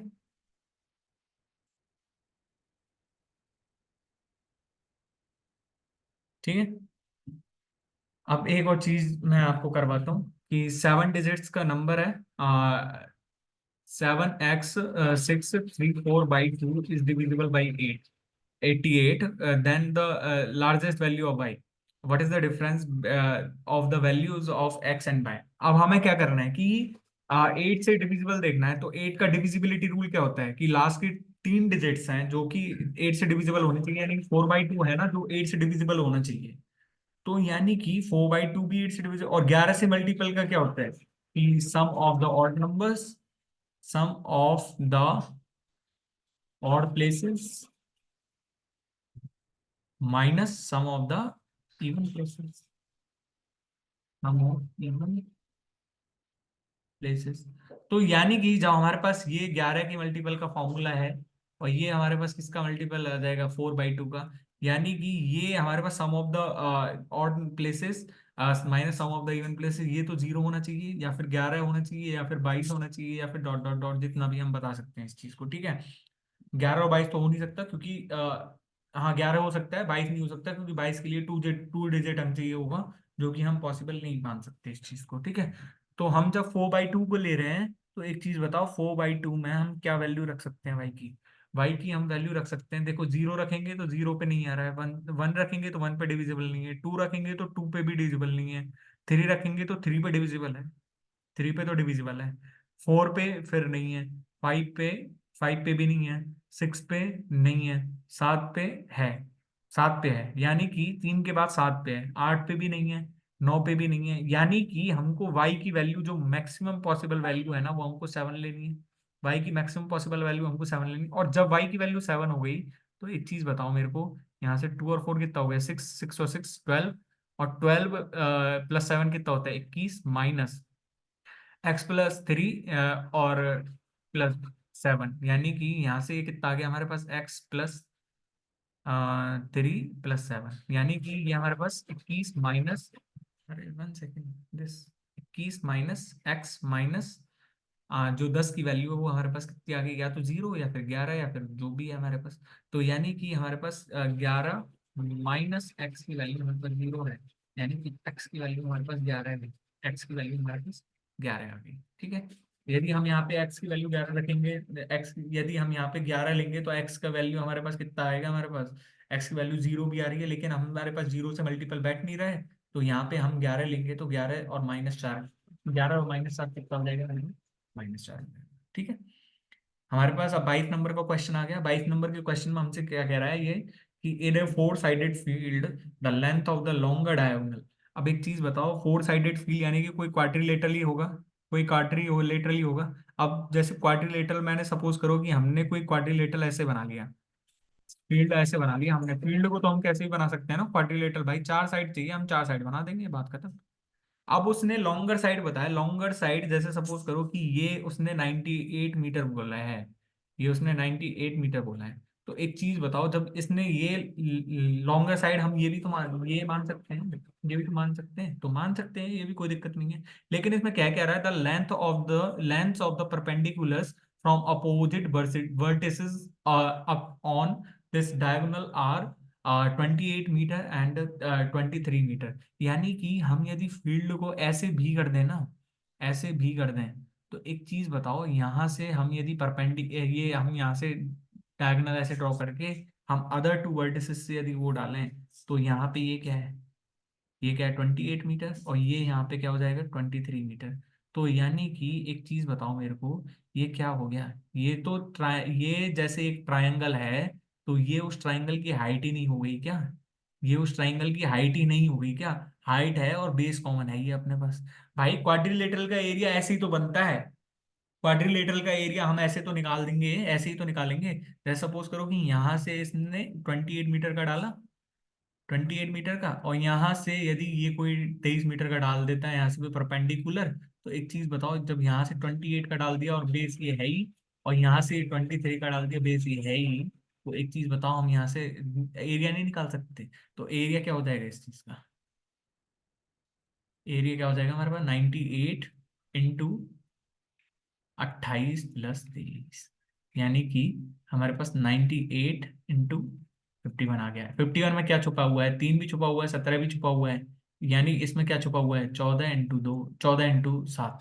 तो यानी कि या तो 7 का मल्टीपल देख लो, 7 का मल्टीपल देखो, या फिर 3 का ही मल्टीपल देख लो। पहले 3 का मल्टीपल देखेंगे तो ये 3 का मल्टीपल है, ये नहीं है 3 का मल्टीपल, ये 3 का मल्टीपल नहीं है, और ये भी 3 का मल्टीपल है।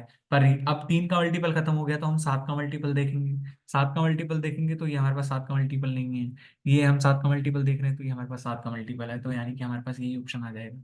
यदि हम मल्टीपल चेक करें, मल्टीपल चेक, तो मल्टीपल चेक हम तो यहाँ से भी सीधा सीधा कर सकते थे, 98 मीटर, यानी कि 7 का मल्टीपल होगा, 7 का मल्टीपल होगा, मल्टीपल ऑफ 7, यानी कि जब मल्टीपल ऑफ 7 होगा तो हम यहाँ से भी चेक कर सकते हैं 24, 90, 19। या फिर यदि पूरा करना है तो बेसिक यही है इस चीज का, बेसिक यही है, बेसिक भी आना चाहिए साथ साथ, ठीक है। अब हम 23 क्वेश्चन की तरफ बढ़े हैं। तो 23 क्वेश्चन में हमसे क्या कह रहा है कि इस sum of 2059 is divided among A B and C so that A share is equal to.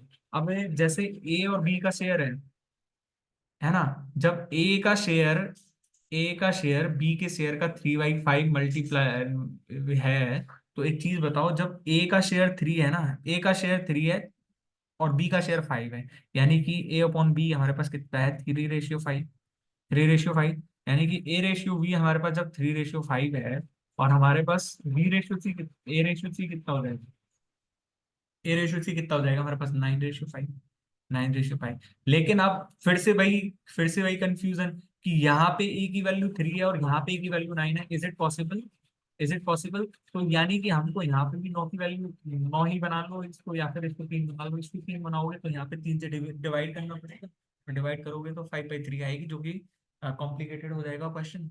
तो हम 3 का मल्टीपल यहाँ से करके देखें तो 9:15, यानी कि हमारे पास A, B और सी का जो रेशियो आ गया वो हमारे पास कितना आ गया, 9:15:5। यानी कि हम इसको देखें तो हमारे पास टोटल कितना है 29, और 29 की वैल्यू ही हमारे पास कितनी दी हुई है 2059, यानी कि एक की वैल्यू हमारे पास कितनी आ जाएगी, एक की वैल्यू हमारे पास कितनी आ जाएगी 71, ठीक है।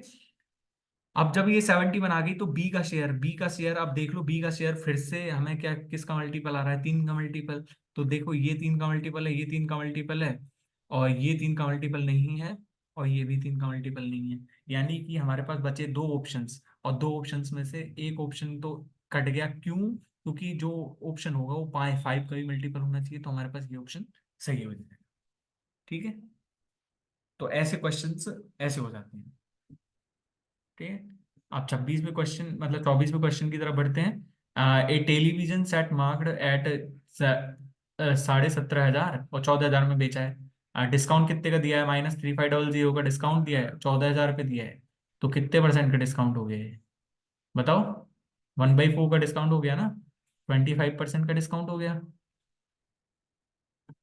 Set marked at 17,500 is offered at 1 second, 3,500, हाँ 1 सेकेंड। डिस्काउंट तो हमें इतना दिया है ना, 17,500, ठीक है। तो यानी कि हमको कितना दिया हुआ है, ये 1/5, यानी कि हमारे पास 20% आंसर, ठीक है। अब 27 मतलब 25 और लास्ट क्वेश्चन है। 25 के बाद एक और क्वेश्चन रह गया क्या? 1 सेकेंड, हाँ, अरे स्लाइड सामने चेंज, स्लाइड सामने वो कर ली ना एडिशनल। तो भाई ऐसे क्वेश्चन को करने का, जब ऐसे रूट में कोई क्वेश्चन आ जाए तो हमें किस क्या करना है, हमको रेशनलाइज करना है। रेशनलाइज क्या होता है? रेशनलाइज क्या होता है कि ऊपर और नीचे हमको सेम चीज से मल्टीप्लाई करना है, ऊपर और नीचे सेम चीज से मल्टीप्लाई करना है। जैसे सपोज करो कि ये है हमारे पास 1 + sin θ अपॉन 1 - sin θ। अब हम इसको सपोज करो कि रेशनलाइज में सिर्फ 1 से गुना कर रहे हैं, हम इसको 1 से गुना कर रहे हैं। अब पर 1 को तो हम a/a लिख दें, चाहे b/b लिख दें, चाहे c/c लिख दें, बात तो वही रहेगी, बन ही रहेगा, 1 तो बन ही रहेगा ना। तो हम इसको क्या कर रहे हैं कि हम इसको 1 + sin θ से ऊपर नीचे मल्टीप्लाई कर रहे हैं, रूट में 1 + sin θ अपॉन 1 - sin θ, और इंटू 1 + sin θ से मल्टीप्लाई करा है रूट में, ठीक है। तो 1 + sin θ अपॉन 1 + sin θ। तो यानी कि ये हमारे पास रूट में चला जाएगा, तो हमारे पास क्या हो जाएगा, ये हमारे पास हो जाएगा 1 + sin θ का होल स्क्वायर, और अपॉन में 1 - sin²θ। 1 - sin²θ क्या होता है, कॉस स्क्वायर। तो यानी कि ये हमारे पास क्या आ जाएगा, यहाँ से बाहर से निकल के 1 + sin θ अपॉन कॉस, यानी कि ये हमारे पास आ जाएगा sec θ प्लस, ठीक है। तो ये हमारे पास क्या आ जाएगा, sec θ प्लस tan θ। अब हम आगे क्वेश्चन की तरफ बढ़ते हैं। ये सबसे मोस्ट इंपॉर्टेंट क्वेश्चन है, ठीक है। राइट एंगल में कभी कभी पूछ लेता है, ठीक है, तो हमें ये अच्छे से करना है। वैसे यदि हमसे ये पूछ रहा है ABC is a right angle triangle, ABC is a right angle triangle, है ना। वैसे मेरे हिसाब से ना, ये जो ट्राइंगल वाले टॉपिक में हमें यदि पढ़ना है तो हमको सिमिलैरिटी एक तो अच्छे से आनी चाहिए। एक 1 सेकेंड यार, व्हाट दिस इज हैपनिंग। एक तो हमें सिमिलैरिटी अच्छे से पढ़ना है, ठीक है। एक हमें पढ़ना है जो सर्वांग समता, मतलब जिसको बोलते हैं क्या, सिमिलैरिटी के बाद कॉन्ग्रुएंसी, ठीक है। और एक हमें ज्योमेट्री में यदि पढ़ना है तो सर्कल पढ़ना है, और एक हमें ये रोम्बस वगैरह पढ़ने हैं, ठीक है। रोम्बस हो गया, ट्रेपेजियम हो गया, और पैरेललोग्राम हो गया। तो ये तो मोस्ट इंपॉर्टेंट टॉपिक्स में से वो है, मोस्ट इंपॉर्टेंट, ठीक है। एक यदि देखना चाहें तो हम सेंटर्स को देख सकते हैं, अलग अलग सेंटर्स को, है ना। और इसमें एक सेंटर्स के अलावा एक और है जो मीडियंस वाला कॉन्सेप्ट, ठीक है। इसके अलावा मेरे को लगता नहीं कि ज्योमेट्री में अभी तक कोई इंपॉर्टेंट, आजकल के ट्रेड में कोई एसएससी से कोई इंपॉर्टेंट क्वेश्चन आ रहा है इससे रिलेट इसके बारे में। लेकिन ये तो सर्कल तो मोस्ट इंपॉर्टेंट वाला टॉपिक है, सर्कल और सेंटर्स वाला। सर्कल और सेंटर्स वाला तो मोस्ट इंपॉर्टेंट टॉपिक है। तो हमें अब क्वेश्चन की तरफ बढ़ते हैं, हम आगे की तरफ। तो ये हमको 90 डिग्री दिया हुआ है, और यहाँ से एक इसने क्या दिया हुआ है, परपेंडिकुलर डाला हुआ है एसी पे, जो एसी को डी पे मिलता है, एसी को डी पे मिलता है। यानी कि ये 90 डिग्री है, 90 डिग्री। अब BD is perpendicular on side AC, BD is perpendicular on side AC, BD is perpendicular, what is the value of AD. तो यहाँ से हमें एडी की वैल्यू निकालनी है, एडी की वैल्यू निकालनी है। तो एडी की सिंपल सी वैल्यू याद रखो, एडी बराबर BD, BD square upon DC. अब हमको तो ये देखना है कि आया कैसे कॉन्सेप्ट। तो हम कॉन्सेप्ट को ढंग से देखते हैं। तो एक चीज बताओ, जब ये 90 डिग्री का है, ये 90 डिग्री का एंगल है, सपोज करो कि ये हमने थीटा माना, ये हमने थीटा माना, तो ये हमारे पास कितना हो जाएगा, 1 सेकेंड, ये हमारे पास 90 - थीटा हो गया। अब ये हमारे पास पहले से ही 90 था, ये हमारे पास पहले से ही 90 था, और ये हमारे पास 90 - थीटा हो गया। तो ये हमारे पास क्या हो गया, ये हमारे पास क्या हो गया, थीटा हो गया। यानी कि देखो 90 90 minus theta theta, 90 90 90 minus theta 90, और थीटा। और इसमें भी देखेंगे तो हम क्या हो जाएगा, ये हमारे पास 90 - थीटा हो जाएगा। तो फिर से यही चीज 90 थीटा 90 - थीटा। तो यानी कि हम क्या कह सकते हैं कि यहाँ से जो कॉन्ग्रुएंसी में यदि हम सिमिलैरिटी में निकालें, तो ये जो एबीसी होगा वो किसके वो होगा, वो किसके वो होगा, एबीसी यदि हम बीडीसी में चुने तो ए किसके इक्वल है, ए बी के इक्वल है, तो बी, है ना, बी, और बी किसके इक्वल है, बी तो बी किसके इक्वल है इसमें? बी डी के इक्वल है। और सी किसके इक्वल है? सी तो सी के इक्वल है। ठीक है। तो यानी कि इसमें हम ये कह सकते हैं triangle A B C is equals to जो इसके समरूप होगा किसके? बी डी सी के। तो यानी कि यहां से हम यदि देखें तो हमारे पास कॉन्सेप्ट क्या आ जाएगा? A B upon B D is equals to क्या हो जाएगा हमारे पास? A C upon B C. One second.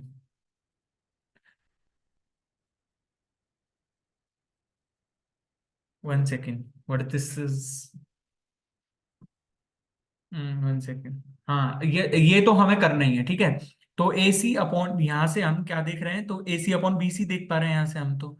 लेकिन यहाँ से तो कोई हमारे पास वो नहीं आ रहा है, यहाँ से तो हमें कोई वो नहीं आ रहा है, यानी कि हम यहाँ से तो सिर्फ एक ही निष्कर्ष निकाल पा रहे हैं कि A B into B C जो होगा ना, वो B D into A C के बराबर होगा। B D into A C. यानी कि यदि कोई तुमसे ये वाला भी पूछ ले तो हम ये वाला भी प्रूव कर सकते हैं, और ये वाला कहाँ से आया है तो ये तुमने देख ही लिया है। पर ये तो नॉट इम्पॉर्टेंट, नॉट इम्पॉर्टेंट। लेकिन यदि हम यहां से यदि एक चीज और देखें, तो हम यहां से ये भी तो बोल सकते हैं कि यदि हम बी डी सी और इसको देखें, हम ए डी बी को, तो हम क्या देख पा रहे हैं?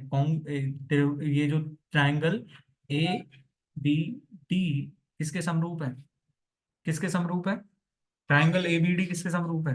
ट्राइंगल ए बी डी है। ए किसके है इसमें? बी। बी किसके? डी के। और ये किसका किसका आ जाएगा अपने पास? बताओ। ये हमारे पास डी आ गया, और ये हमारे पास कितना आ जाएगा? सी। ठीक है। तो यानी कि हम यहां से क्या लिख सकते हैं? A B upon B D is equals to B D upon D C. B D upon D C. यानी कि हमारे पास, 1 सेकेंड। तो यानी कि हम यहां से भी सीधा सीधा फॉर्मूला निकाल पा रहे हैं, B D square is equals to A D into D C. A D into D C. ठीक है। तो यानी कि हम सिंपली यहां से प्रूफ कर सकते हैं सारे फॉर्मूलेस को हम यहां से प्रूफ कर सकते हैं, ठीक है। तो 1 सेकेंड प्लीज। हाँ। अब हमें जैसे हमें क्या निकालना है, एक तो यहां से हमें फॉर्मूला निकलता है, एक तो बी डी स्क्वायर का। तो बी डी स्क्वायर क्या होता है? A D into D C. अब हमसे कोई पूछ ले बी सी स्क्वायर, तो बी सी स्क्वायर यहाँ से क्या हो जाएगा? बी सी स्क्वायर यहाँ से हो जाएगा क्या? बी सी स्क्वायर होगा यहाँ से सी डी इंटू ए सी। और यहाँ पे ए बी स्क्वायर क्या हो जाएगा हमारे पास? ए बी स्क्वायर क्या हो जाएगा हमारे पास? ए डी इंटू। ठीक है। तो यहाँ से ये तीनों कॉन्सेप्ट्स हैं, ये तीनों मोस्ट इंपॉर्टेंट कॉन्सेप्ट्स हैं। अब हम एक नेक्स्ट स्लाइड पे चल के इस चीज को समझते हैं विस्तार से, क्योंकि यहाँ पे थोड़ा गलत गलत सा हो गया, और मतलब ये जो सारी चीजें गिटपिट सी हो गई हैं यहाँ पे। ठीक है। तो हम आगे बढ़ते हैं और इस क्वेश्चन को अच्छे से और देखते हैं कि मतलब ये क्वेश्चन कैसे हुआ। ठीक है। तो हम इस क्वेश्चन को जब आगे बढ़ते हैं तो हम फिर से एक राइट एंगल ट्राइंगल ड्रॉ कर रहे हैं, एबीसी ही। और एबीसी में हम फिर से वो करेंगे, ठीक है। जैसे सपोज करो कि ये एबीसी है, ए बी और सी। ठीक है। अब ये एबीसी है, और ये हमने 90 डिग्री मान लिया, और यहां से हम कोई परपेंडिकुलर ड्रॉ कर रहे हैं। क्या कर रहे हैं हम यहाँ पे? परपेंडिकुलर ड्रॉ कर रहे हैं बी से। 1 second, what this is happening.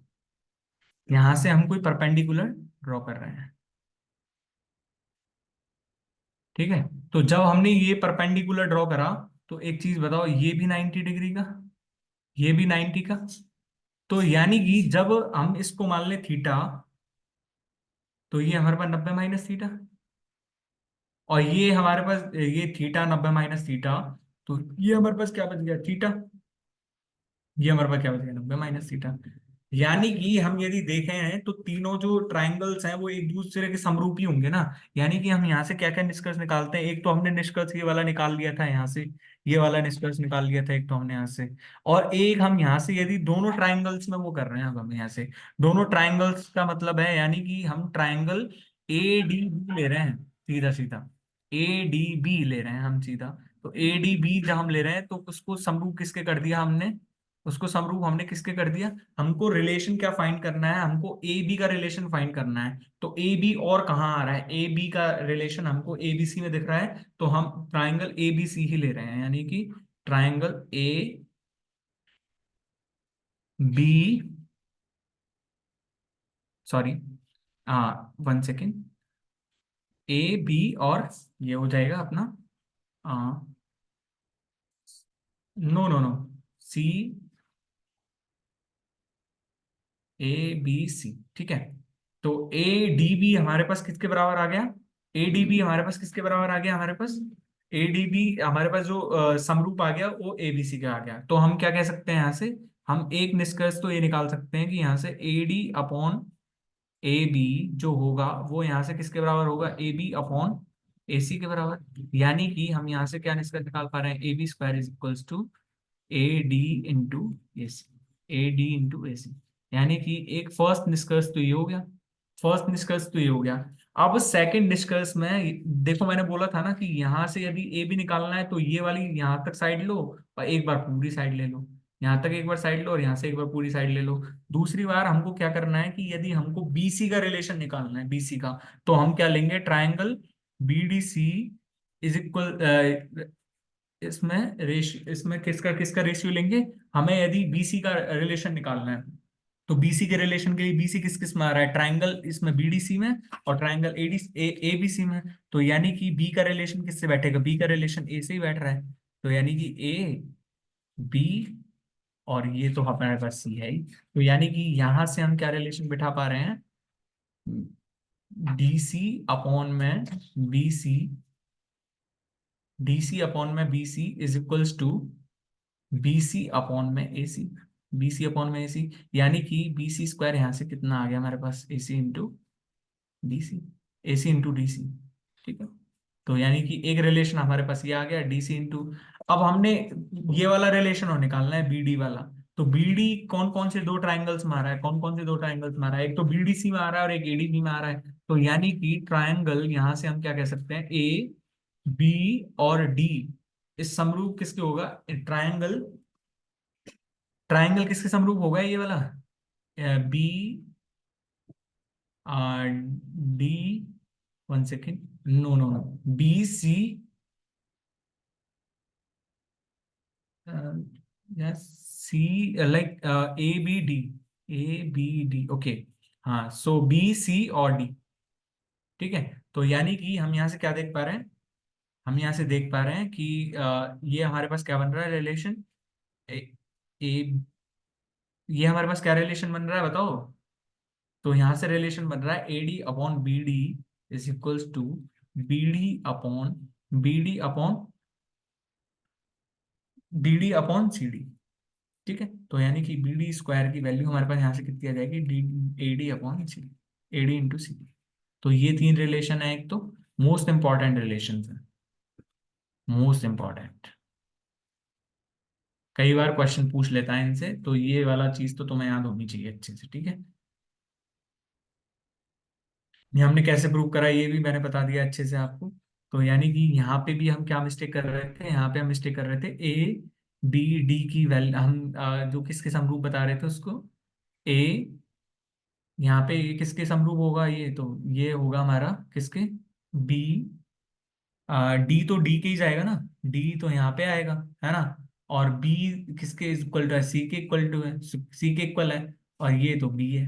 तो यानी कि बी सी डी, यानी कि हम यहाँ से क्या कह सकते हैं, A B upon B D, A B upon B D क्यों करना है हमको, तो A D upon B D लेते हैं हम तो, A D upon B D is equals to, A D upon B D is equals to हमें क्या लेना है, B D upon C D. तो यानी कि हम यहाँ से बी डी स्क्वायर अपॉन ये कर सकते थे, ठीक है। तो यानी कि ये तीनों तो मोस्ट इंपॉर्टेंट कॉन्सेप्ट्स हैं। और एक हमारा लास्ट क्वेश्चन रह रहा है, तो लास्ट क्वेश्चन की तरफ हम आगे बढ़ रहे हैं और फिर हम क्वेश्चन को एंड करेंगे। अब इसमें सीधा सीधा सब पूछ रहे हैं, ये ट्राइंगल बना दिया, यदि इनका एक्सटीरियर यदि 140 है, यदि इनका एक्सटीरियर 140 है, तो एक चीज बताओ मेरे को कि जब ये एक्स मान लिया इसने और ये 60 है, तो ये जो एक्सटीरियर होगा वही इनका योगी तो होगा वो। तो ये एक्स की वैल्यू 80 है और एक्स की वैल्यू जब 80 है तो इसकी वैल्यू कितनी आ जाएगी हमारे पास, 260 डिग्री। ये हमारे पास कहाँ से आया, ये हम प्रूव करेंगे। तो देखो सपोज करो कि ये x है, ये 60 है, तो ये हमारे पास कितना आएगा, ये हमारे पास आ जाएगा 180 माइनस एक्स माइनस 60। या फिर सीधा सीधा सही वो देख लो ना कि ये 40 हो जाएगा ना, क्योंकि कॉम्प्लीमेंट्री सप्लीमेंट्री एंगल्स हैं, तो 60 40 और 80, यानी कि ये 80 हो जाएगा। या फिर ऐसे भी करें हम, 180 माइनस एक्स माइनस 60 की वैल्यू हमारे पास कितनी दी हुई है, हमारे पास कितनी दी हुई है यहाँ पे, बताओ। ये तो 40 आएगा ना हमारे पास। तो यानी कि हम यहाँ से क्या कह सकते हैं, यहाँ से हम क्या कह सकते हैं, X minus 60 is equals to minus 140, यानी कि 140। और एक्स की वैल्यू यहाँ से सीधी सीधी आ गई थी, एक्स की वैल्यू यहाँ से सीधी सीधी आ गई हमारे पास। ठीक है। तो हमने इस मॉक टेस्ट में क्या क्या देखा है, हमने इस मॉक टेस्ट में बहुत सारे कॉन्सेप्ट्स देखे हैं, लेकिन मेरा सजेशन यही है कि मैंने तुम्हें सजेस्ट करा, जैसे ज्योमेट्री में ये टॉपिक्स तो मोस्ट इंपॉर्टेंट टॉपिक्स हैं, मोस्ट इंपॉर्टेंट टॉपिक्स हैं, तो ये तो हमें अच्छे से याद होना ही चाहिए। लेकिन जो सर्कल्स और सेंटर्स वाला टॉपिक है, तो ये तो मतलब मोस्ट प्रोबेबली सबको ही यदि अच्छे नंबर लाने हैं तो सबको ही अच्छे से होना चाहिए। ये वाला टॉपिक थोड़ा ये मैंने कॉन्सेप्ट बता ही दिया है। तो हमने इस मॉक टेस्ट में क्या क्या देखा है, हमने इस मॉक टेस्ट में देखा है कि इसमें हाइट एंड डिस्टेंस से भी क्वेश्चन आया था, हाइट एंड डिस्टेंस से। तो not a most important topic, but हम कह सकते हैं कि यदि मार्क्स चाहिए अच्छे मार्क्स, एक एक मार्क्स बहुत इंपॉर्टेंट है। तो मेरा मानना ये है कि ट्रिगोनों को पढ़ के अच्छे से, तो यदि हाइट और डिस्टेंस पे जाएंगे तो नॉट अ डिफिकल्ट टॉपिक। ठीक है। टाइम एंड डिस्टेंस का जो है, टाइम डिस्टेंस का वो तो बेसिक याद होना चाहिए एक तो, और बेसिक भी नहीं ना, तो एक तो वो बेसिक के साथ साथ बेसिक तो याद होनी चाहिए। एक हमें ट्रेन वाला क्वेश्चन देखना है, ठीक है, और ट्रेन वाले क्वेश्चंस के साथ एक इंपॉर्टेंट क्वेश्चन ये है कि हमें क्या देखना है, वो रिलेटिव स्पीड वाला, रिलेटिव स्पीड। ठीक है। टाइम एंड वर्क वाले कॉन्सेप्ट में तो पूरा रेशियो बेस्ड ही है, टाइम एंड वर्क वाला। ठीक है। तो टाइम एंड वर्क वाले क्वेश्चन पे इतना ध्यान भी नहीं देना, लेकिन हमें क्वेश्चन क्यों करने हैं हर क्वेश्चन को, क्योंकि हमारे लिए एक क्वेश्चन इंपॉर्टेंट है। हमें ऐसा नहीं है कि टाइम एंड वर्क को हमने छोड़ दिया, टाइम एंड वर्क को एक बार कर लो अच्छे से। दो ही तो कॉन्सेप्ट है, एफिशिएंसी, नंबर ऑफ डेज, तो यही तो हमें सब चीज फाइंड करनी है। अलजेब्रा में तो सीधा सीधा से, या तो हमसे पूछेगा k+1/k की वैल्यू दी हुई है तो हमसे कोई सिंपली पूछ लेगा, या फिर हमसे पूछता है कि a+b+c=0 है, तो हमसे कई बार ये फॉर्मूले पे बेस्ड क्वेश्चन देता है हमको, कई बार ये फॉर्मूले पे बेस्ड देता है। ठीक है। हमको और क्या क्या पढ़ना है, हमको पढ़ना है पार्टनरशिप, पार्टनरशिप के भी क्वेश्चंस थे। तो पार्टनरशिप में तो मैंने तुमको बता दिया है कि प्रॉफिट वाला, प्रॉफिट जितना ज्यादा होगा, प्रॉफिट कब ज्यादा होगा, जब इन्वेस्टमेंट ज्यादा होगी या फिर टाइम ज्यादा होगा। ठीक है। इसमें भी यही कॉन्सेप्ट है, पर रेशियो एंड प्रोपोर्शन पढ़ना होना चाहिए अच्छे से। ठीक है। डीआई से कोई क्वेश्चन आता है तो डीआई से एक क्वेश्चन तो आता ही है, पर डीआई में पूरा मेहरबानी किसकी है, रेशियो एंड प्रोपोर्शन और परसेंटेज की। तो मेरा मानना यही है कि पहले रेशियो एंड प्रोपोर्शन खत्म करो। ठीक है। अब यदि आपको और इससे रिलीवेंट क्वेश्चन की जरूरत है, तो प्लीज हमारे जो ये चैनल है आप इसको जाके ज्वाइन कर सकते हो, इस चैनल पे जाके आप ज्वाइन कर सकते हो, क्योंकि इस चैनल में आपको सब कुछ मिलेगा जो कि रिलीवेंट कंटेंट रहेगा इस चीज से। और ये जो मॉक टेस्ट की जो सॉल्यूशन की पीडीएफ है वो भी हम आपको वहीं पे दे देंगे। यदि वीडियो पसंद आए तो हमारी वीडियो को लाइक करें, हमारे चैनल को सब्सक्राइब करें। Thank you for watching my video.